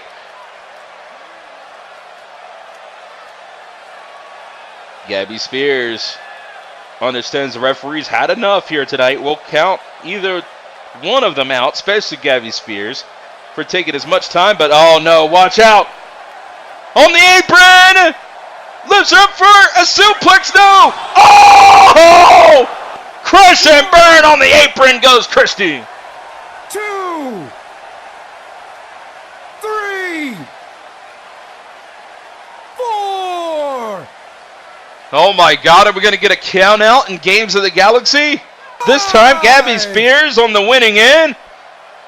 6, 6, 7, 7. 8. Who is this? Oh no! It's the backup plan. Christy was just saved by her guardian angel. Hella is back. Saves her from being count out, and Gabbie Spears has got to be insulted by what just happened. Rules are rules. Hooray! Oh! She just maced Hella out to the floor. That takes care of the problem. But Christy attacks for the cover. 1, 2. And just like that, Christy is going to Games of the Galaxy for WrestleCade 12. Hella got maced, trying to save Christy in this matchup. And it was well worth it, ladies and gentlemen, as the head diva in charge. A little insult to injury here. And she will join the lineup. We got one more qualifier to come here tonight. You don't want to miss a thing. Christy's going to WrestleCade 12. To Games of the Galaxy. Let the games begin.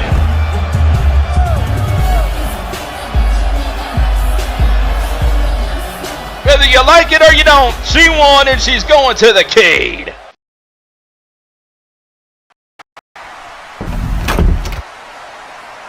Hi, Hethy! How are you?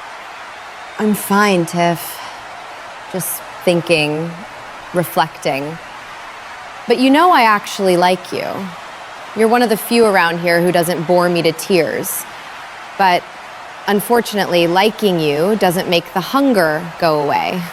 Are you, like, threatening me?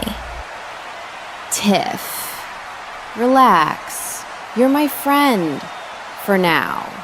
But one day the craving might win. Who knows? Ew. I don't think so. That's, like, gross. But anyways, just wanted to say, congratulations. You qualified for the Games of Galaxy match. That's huge. I mean, it would be like water if I was in it too, but don't worry, I have a plan. But you were absolutely fabtastic. You saw it, didn't you? The way they all screamed. The way they all felt me, it was beautiful. Blood was everywhere. I mean, totally. Good job, but you know, Heather, honestly, you know what would be even better? If you took out one of the girls in the match and got a spot in. I can still hear it. The crowd, the heartbeat, all the blood. It's all buzzing, but I mean, I can try to kill one of them in the match if that'll open up a spot for you to get in. OMG, relax, Heather. Not kill them, just simply take one out. Heather, if we're going to be friends, we totally need to work on your etiquette. That's so not classy. You came to congratulate me. You came because you felt it too. Don't you, Tiffany? The pull, the hunger. It's in the air. It's in me. It's loud. It's screaming. And I don't know how much longer I can keep it all contained. You know, Heather, I totally understand you. I've recently been in touch with a more violent side of myself. You may have seen, and you've certainly inspired me to want to beat the bloody hell out of all of my opponents. But as lovely as that would be, they'll all eventually run themselves out, and that's when you should strike. You smell like V. You smell like warm blood under warm skin. Exactly! Wait, are you trying to eat me? Heather, focus on the important things. If you really want to smell victory, I'm totally your best bet. We've been friends for so long, Heather, I would totally never ever betray you, like how that stupid bitch Amber Gage did. You can trust me to have your back in that match. Look, honestly, I can't help you into that match because every second of my attention going into WrestleCade is already taken. My mind's split in 8 directions. My hands are itching. And if I turn even a little bit of that chaos toward you, well, you wouldn't like it. So no, not this time. I'm occupied. And trust me, you don't want to be part of what I'm occupied with. How dare you, Heather? After everything I've done for you, and you treat me like this. This is totally unfair. I'm like literally gonna have a meltdown. I'm not treating you like anything. I'm surviving. I'm juggling a dozen fires. I'm being hunted. I'm planning something bigger. I'm drowning in noise. And you're standing here crying because I'm not dropping all that to hold your hand. I don't have room for your meltdown. Do you know how long it's been since I slept? Since my hands stopped shaking? Since I wasn't one wrong breath away from tearing someone's throat open? But sure, yes. Let's talk about your feelings, Tiffany. Wow, Heather. Does everything always have to be about you? I didn't even want to work with you anyway. If you don't want to help me get on WrestleCade, I'll find a elf. 'Cause I'm smart, and I have a brilliant idea that I know will work. I don't need you. I'm glad you don't need me, because like I said, I'm occupied. But good luck at WrestleCade, Tiffany, if you even make it there. Stupid whore! Oh my god, she's coming back.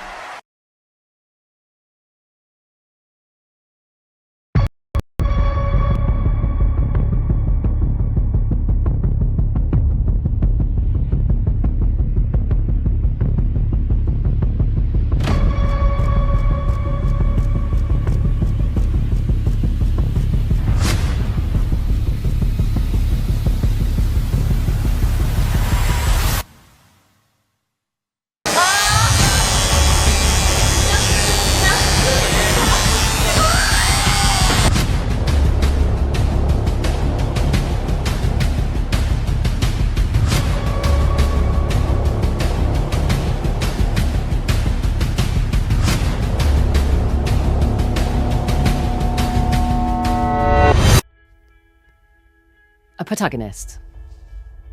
Definition: the leading character in a story. But what makes a good protagonist? Okay, well, being relatable. Start there. Goal-driven. Having agency. but also showing growth. I think a protagonist without these things is a failure. And I feel like that's where I'm at right now. Sure, you guys relate to me. I think. You know I have such big goals, and you know I never mind to press an issue, girl. I don't let the world sit there and take me by.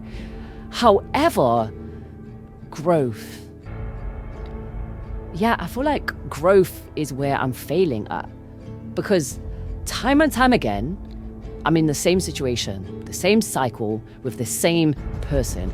I tried to move on, and here comes Corey, worming her way into my situation, and she ruins it. But you see, the first 2 times it happened, cool, whatever. Maybe she had something to prove. Maybe for me. Maybe she genuinely wanted to figure something out.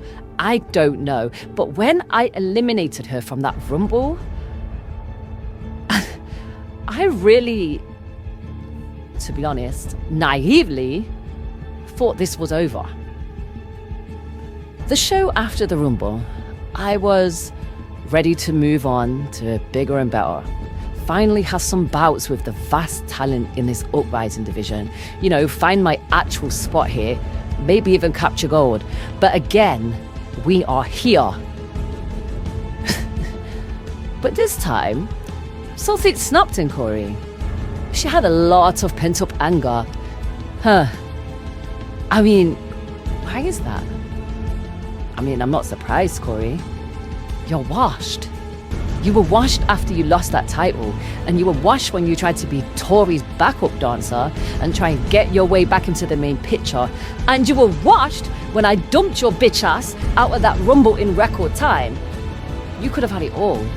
You could have had it all, Corey. You were a multi-time champ. You've main evented WrestleCade. You've won a Rumble. Yikes. You were the longest reigning Intercontinental Champion, but listing all these accomplishments are making me understand more and more why you're so angry. You're becoming a legend. You know, something that has been. And that's where your problem begins. But clearly it ends with me. But why me though? What was it about me, Corey? Was it the fact that maybe my debut made more noise than you was expecting? Were you scared that I was going to take your spot? Or is it deeper than that? Is it because I'm someone you want to be? Over, liked, respected, sane? Because you've lost your touch. You've lost your title, and you lost your fucking mind the moment you try to embarrass me. But you know what really gets me, Corey? You remind me of someone I hate. You remind me of someone I've tried to keep at the back of my mind. You remind me of the person who gave me this very scar on my eye. You remind me of my dad, Corey. Because not only do I see a mustache forming above your top lip that his narcissistic ass would be jealous of, I see the same pattern of behavior he put me through when I was a kid. So you come around with your preconceived notions about what I should be doing, how I should be doing it, and when. You're trying to give me advice, right? You're trying to get me to cheat with you and be a coward like you. My dad wanted me to be a doctor or a teacher or a lawyer like him. You were in my ear constantly goading me, just like he would. You would come and ruin things to me, give me false hope with all the wins and fake promises. He would lie and sabotage my progress on my dreams and then look for me until I forgot and moved forward with his plans. You manipulated me, just like he did. And you see, when things don't go your way, you lash out. When I decided to leave you behind after the Rumble, here you come. You beat me up, you make me bleed, you cut my hair, and when I decided I was leaving for Japan to become a wrestler, he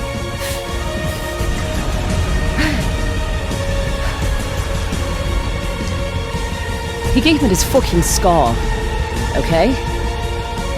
No need for details right now. But at the end of the day, you're no different from him. A controlling, narcissistic, abusive crash out. I left one behind in the past. But I'm more than ready to face this one standing in front of me. I'm done.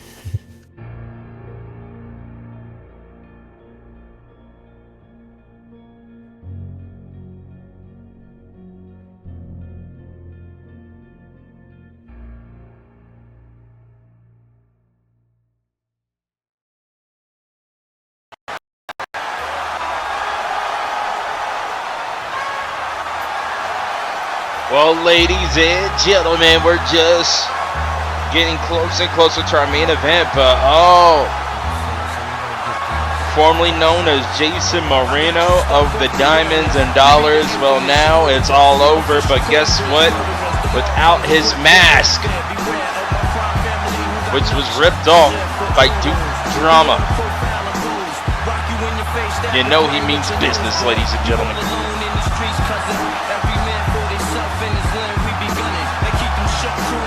Former Diamonds and Dollars no more, ladies and gentlemen. And he's got something to say. Well, let's get straight to the point. Everybody knows why I'm here this week. And everybody knows that Duke Drama has my mask. I don't care what it takes or what I have to do to get my mask back.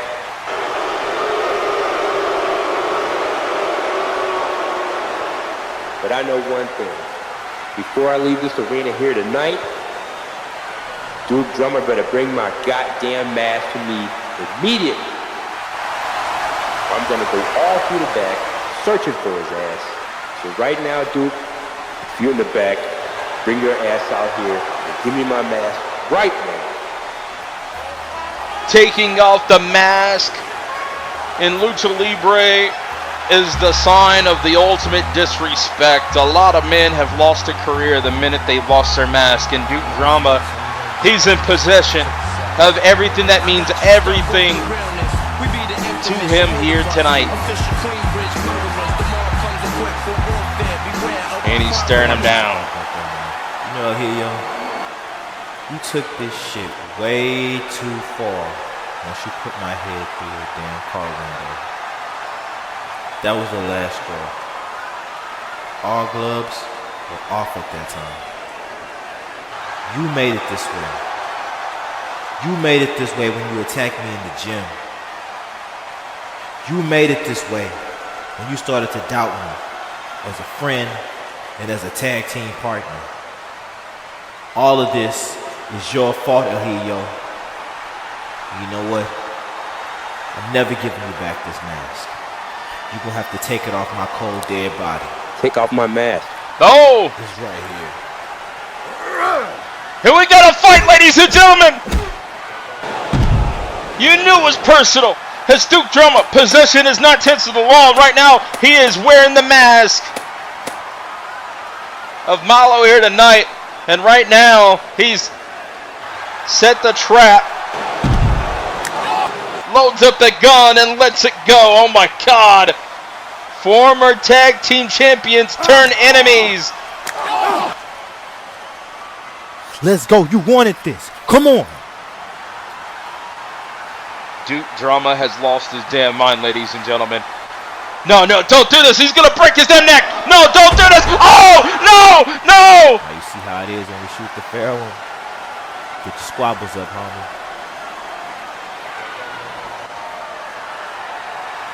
My no, God! I'm not done with you yet.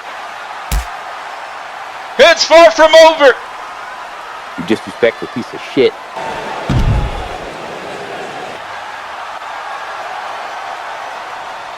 Give me back my mask. I told you I ain't giving your ass back nothing.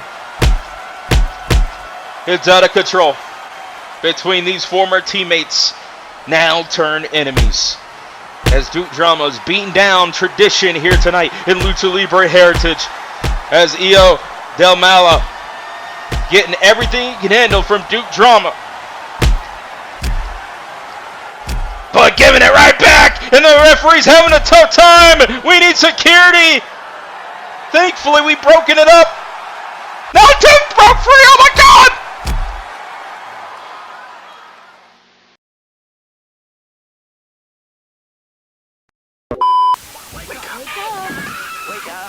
Wake the f up. Ladies and gentlemen, it is heating up here in Kansas City. Remember, next week we're going to be in Chicago, the home of WrestleCade XI. But guess what? After what Carmasutra just said earlier tonight, you know Kayla is going to respond in a major way. Pipe bombs will bust here tonight. And we're about to bring the heat. SBR Sugar Kayla, Sleeper's finest, is gonna respawn. And people out in the truck, get ready. You never know what's gonna be said. Carmasutra, the general manager, but she has lost control when it comes down to SBR Sugar Kayla.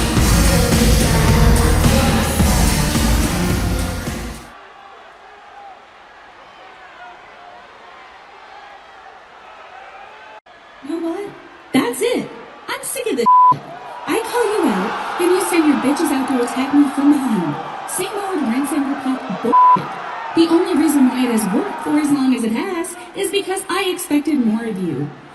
But, with that being said, it looks like I've ruffled some feathers. Carmasutra, my beloved boss lady, you can send any goon out here, cut off my promos, and continue to try to make my life a living hell. But no matter what you do, no matter who you put in my way, I've proven to be able to take it. So let's cut the shit. Uh-oh. You know what? Since you haven't cut me off yet, surprisingly, the last time the Uprising division has main evented a PLE was when I was leading it. The last time anyone was proud of this division is when I was the forefront. Then you, Carmasutra, you came in and you've done absolutely f*** all with it. You call yourself a boss, and your own people move without your consent. You think you see the big picture, yet you don't see your own family moving against you. What's with that? If every time I try to get my point across to you, you're just gonna send one of your minions to do your bidding, then I'll just cut to the chase. Give me somebody, anybody in Money Mafia. You can send Drea. You can send Tora after me. Give me both of them. I don't care. If you really want to see one of your people take me out, then do it the right way, Karma. And you can do it tonight, if you're woman enough.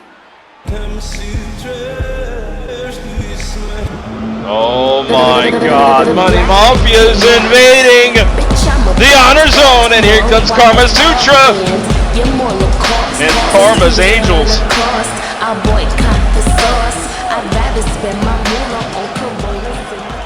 I know I can get a little rise out of you, baby girl. Did I piss little Miss Kayla off? And now she wants to fight. Speak of the devil and she will appear. Actually, I see a whole slew of demons. I see Tora, I see Drea, heck, I even see Amaya. Well, go on, send one of them. Send any of them right now and let me show you what happens when I go one-on-one in a fair fight. Right now! Sweetheart, a queen does not move on peasant time. And she certainly doesn't let a peasant make choices for her. Yeah, and you know what, Karma? A real queen doesn't wear luxury brands the way you do. Like they're begging to be returned. Oh! Cute. Fine, Kayla. Let's cut the formalities. You are a member of the Money Mafia. You want to do it tonight. Well, I'll tell you what. You'll get half of what you asked for. I will give you a match next week against my enforcer, Tori Troy. Oh my god. Tora Troy, the enforcer? Good luck, Kayla. I'll be seeing you at the go-home show. Well, we got One match set for Chicago next week on Thursday Night Rise. Chicago, Kayla, Tora Troy. Do go on. I'm dying to hear. You've made my life a living hell the last year and some change. I bobbed and weaved, ducked and dodged, and combated everything you've thrown at me. Taking down Tora, again, won't be heard, just like I took down Drea in a one-on-one match. So, Karma, after I put your enforcer in her place, I want one more member of Money Mafia. Brave Army, let's just focus on your match next week with Tori Reks. You can't even... At WrestleCade, I want you, Carmasutra. Oh! I'll say it a little slower for you this time. I want you, Carmasutra. You throw your muscle at me, that's fine. I'll beat her ass. And then at WrestleCade, I'll kick yours. What do you say, Queen? Kayla and Karma at WrestleCade.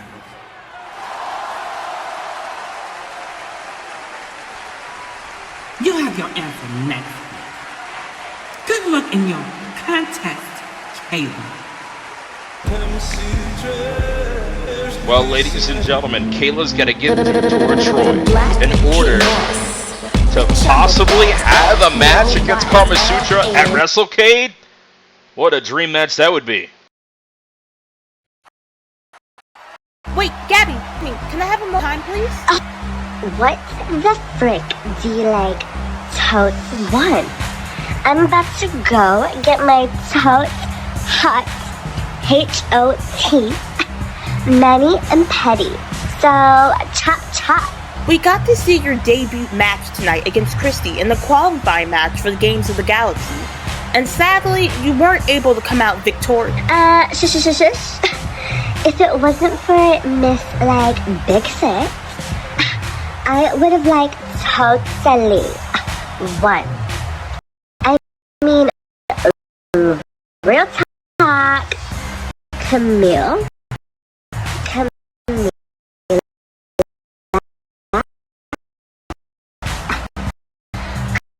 Christy, whatever her stupid, cheap, cat lowlife name was, jealous. I mean, who wouldn't be? I am the most beautiful of shit. The damn best of Hollywood. The trashing, money diva. The untouchable one. Face this urge-tastic, I would be jealous too. But jealousy is a disease. And that's not hot. Wow. Well, I would just like to congratulate you on your debut, even though you didn't win. But I just have to ask, what is going on between you, Tiffany, Maria, and your cousin Candace? What was your, name again? It's... You know what? I, totes don't care. I have had enough of spending these sad 30 seconds suffocating in the presence of a naughty like yourself. My nail is chipped. My arm is freaking broken. And my cuties, Lily and Kiki, are totes waiting for me. So I'm outie. Can we at least get word about the woman's? Naughties. Especially that backstabbing whore, Candace. Well, ladies and gentlemen, that's all the information I can grab. Seems like the Spears and Perez dynasty are in a bit of trouble in paradise. Will we see the cousins brawl it out? Do you think Maria and Candace can work out what happened a few weeks ago? And are Gabbie and Tiffany really friends? Ha! Very unlikely. But we'll just have to wait and see, folks. Back to you, Danielson. Right back at you, Miss K. Oh my god, where is it? Where is it? Sean? I know I bought another one. I had to have bought another one. It has to be here. Sean. Why the fuck can't I find it? Look at me. I can't. Why not? You know why not. All of it. You should. Even when I'm covered, people keep.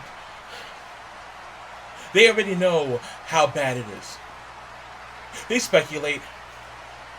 They don't want to confirm it. I can't. I don't want to confirm it. I can't confirm it. Especially not to you. Sean. No! You think I want this? You think I like this Phantom of the Opera bullshit? I grew up fat, Kayla. I know what it's like to have people look at you and not wanting to point out the obvious out of politeness or even worse, assholes who think they're the first person to point out what I look like. I have trained myself in everything. I try to change how people look at me, only for Carter to put me back at square one. There is no exercise, no diet, no surgery that's going to make this all go away! Who do you think I am? Do you think I'm so shallow that I got with you because of how you look? If that were the case, there are a lot of yassified men in the industry with makeup and filters I could have dated instead. I could have been bedazzled and shopping with Anthony Mud Prime Video if that were the case. Do you remember the day we first met? I beat your ass in our first sparring match. You made me tap out too. I made you tap out too. You know what? I'm one of the maybe 2 people in the entire planet that can say that in your life, I'm with you because of your inability to make it easy for anyone else. Your drive, your conviction, your dedication is like no other. No one in this building can say they ever had an easy time when it comes to facing you. Carter Blackwell knows this, and that's why he did what he did to you in DC. That's why he did what he did to you today. He knows you're the baddest motherfucker here, and that's why he's threatened by you. I need you to prove him right, starting with looking at me right now.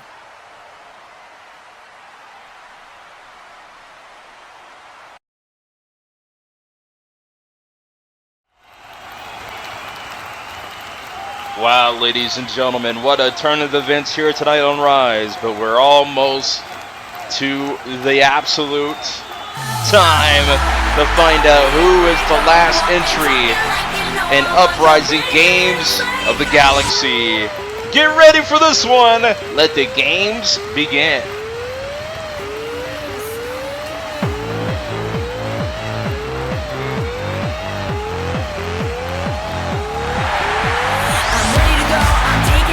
And what a showcase it was at the Rumble in the Jungle, making her arrival here on COH. And tonight on Thursday Night Rise is an opportunity to get to her first ever WrestleCade. With the legendary career behind her, she's got one more stop to make it to the promised land.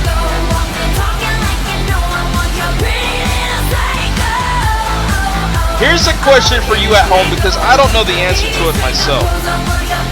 We got one hell of a matchup coming up next against Eve Heron versus Andy Jaden. Have they ever faced outside of COH? This will be the first time here in Code of Honor. Eve Heron in action next.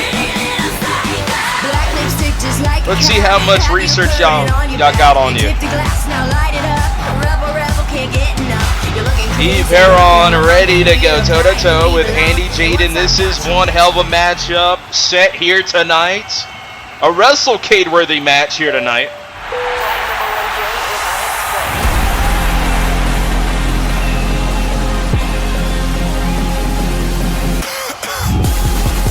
And if we're talking about Games of the Galaxy, you gotta be talking about Andy Jaden. It's like she's made for this. With Galaxy in the name, she can be going all the way to Games of the Galaxy. Andy Jaden, one of the best high flyers in the world today. Indeed, the best that Galaxy has to offer. But is she going to the games? We just have to wait and see.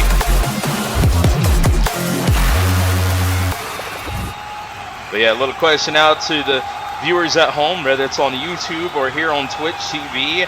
Let us know if you've ever seen Eve Heron versus Andy Jaden. I tried to research and I couldn't find a match between these two. These two have been in multiple companies together. And they're about to go toe-to-toe here tonight, which could honestly be the first time. Definitely the first time for us here on Thursday Night Rise for Code of Honor. And we got the lockup here tonight.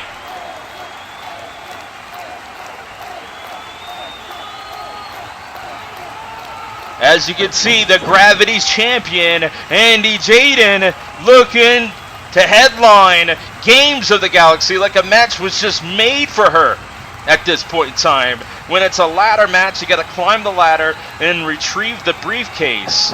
But can she get there? That's the question. Locked in, loaded, locked in with the headlock applied. Has her grounded. It's wrestling, yeah, wrestling. Oh, we got to roll up for the cover. 2. Great call by official. Kind of a slow count, I'm not going to lie, but a referee's having a tough task in this matchup. It's all about speed and agility with Andy Jaden and Eve Heron, one of the best here today in the ring. It'd be one hell of a rival if she wins here tonight, punches her ticket to the grandest stage of them all.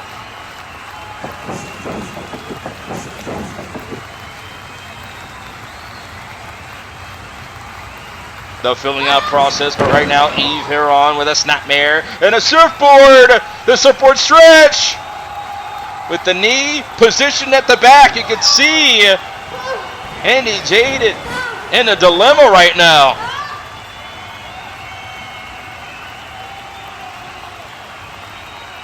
What an all-star lineup so far for the Uprising side of Games of the Galaxy. There's only one spot left. Andy Jaden trying to break free, but no! Cattle mutilation! Eve Heron has her! Both arms being utilized and one hell of a submission hold. The cattle mutilation. One of the most deadliest submissions in the game. It could really dislocate both arms for the price of one submission. Andy Jaden trying to survive. Can she though? Trying to outpower. She does with a back elbow.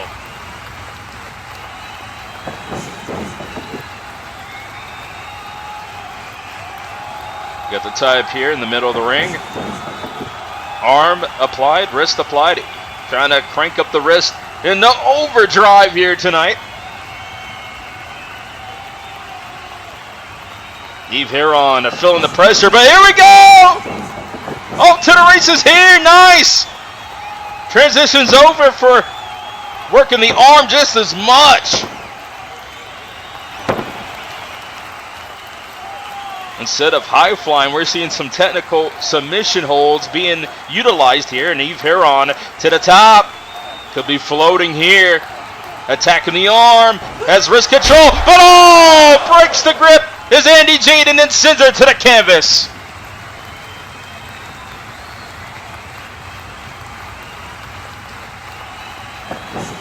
Here comes the get roll. Turns it around. Great wrestling. Catch as catch can. Mat wrestling.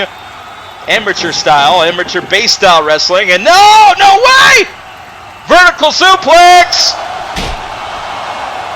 Eve with a counter. Backslide cover. 4 away from the bottom rope. But Andy Jaden turns it over. 1, 2, no! For the cover. 1, 2. And just a 2 count, so close, but no falls just yet as Eve Heron backs her down. Cartwheel's over! Oh my God! Andy Jaden lands on her feet. Tuning up the van. Sends her to the corner and a splash. Not done yet. Going around the world. Into the corner. Handsprings over. Hurricane combination. Incredible move.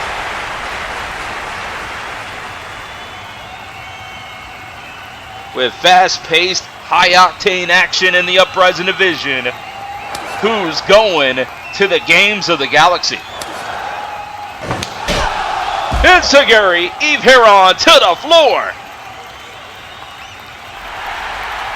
Andy Jaden could be going for flight. Galaxy's champion could break all the laws of gravity. Incoming! The dive! It hits the announcer's desk. Oh my God! What a thud right in front of us.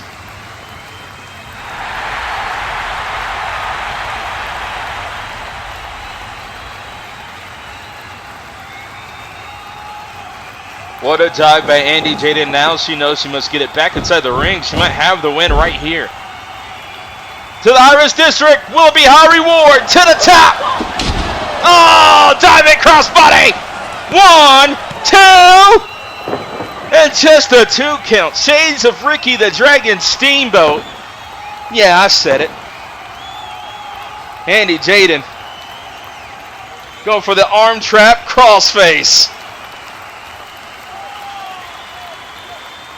It's locked in. It's cinched in.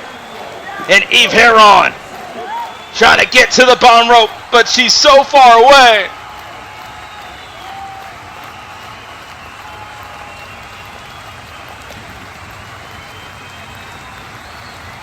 The pressure's on.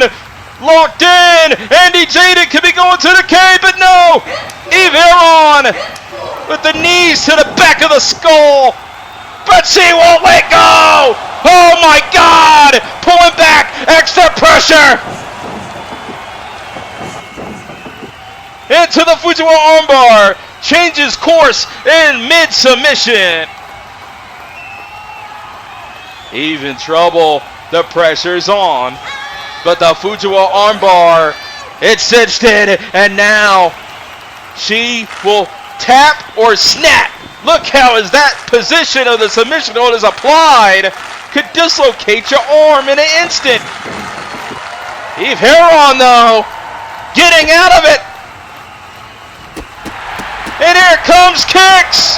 Educated feet, no. Dodges the bullet. What a deadly combination. Avoids. And oh, no water in the pool. Mistakes were made. Bang! To the back of the head. Leg scissors, DDT. Face first off the canvas for the cover. 2. No, it's just a 2 count. It's not over yet. But who is going to the Cade for Games of the Galaxy? Both these women have made history before. But on the grandest stage of them all, WrestleCade XII, there's only one spot left. And right now, Eve Heron with a submission hold of her own. Trying to attack the wrist. Grabbing by the fingers. And now pulling back. Oh my God, this is getting hard to watch. And Andy Jaden in one hell of a struggle right now. No way. Oh my God, she just popped the arm of Andy Jaden. A crucial moment in this matchup. That changes everything, ladies and gentlemen. And Eve ain't gonna stop until she punches her ticket to the Cade. Backs her down in the corner. And again, unleashing fury with the arm, using the rope. Come on, referee, break this up. Do your damn job. They got the 5 here. And Eve utilizing the 5 count. Oh, what a form. Bouncing off the ropes. Eve Heron attacking the arm, and the arm could be worse for wear, but it could be over in an instant as Eve has got something on her mind. Oh my God, as Andy Jaden could be injured. It could be over in an instant. No, counter! And Andy Jaden back in the game. Incredible kicks, no! Whip for roaring elbow! Dodges! Belly to belly! For the cover! 1, 2! No, it's just a 2! Are you kidding me?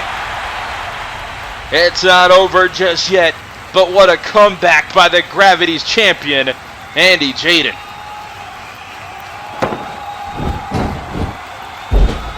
To the top! This could be it right here, ladies and gentlemen. We'll see, take the ultimate risk. Oh no! Over the moonsault avoided. This could be the difference maker here. No! Counter and a Karana! Down up here in Kansas City! Which could set up. Going to the air! No! Capture! Poison! Rana counter! Oh my god! Her head driven to the canvas. Spiked off the canvas. Goes Eve Heron. In the corner. She's dazed and confused, but she better watch out. No!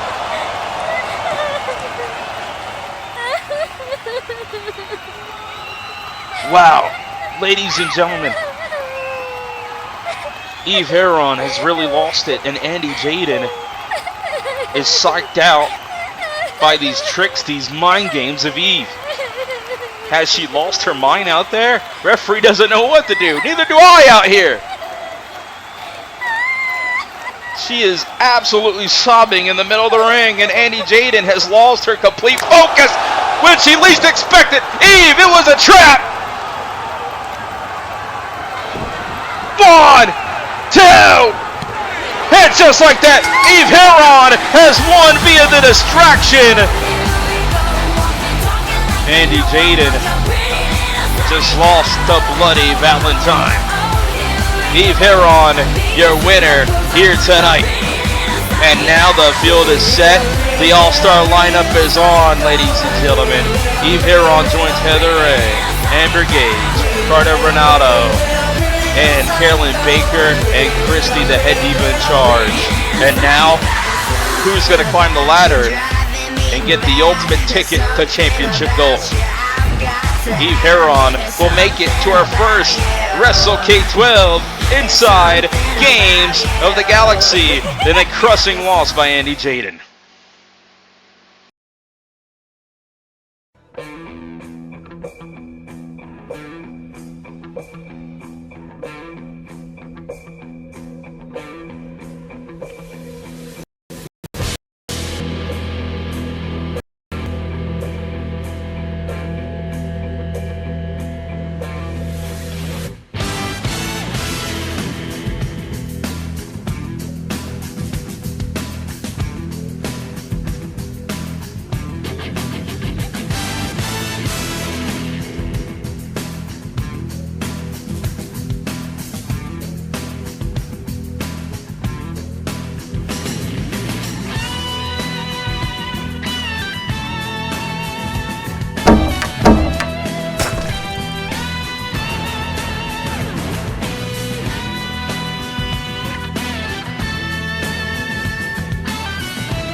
Tanaka!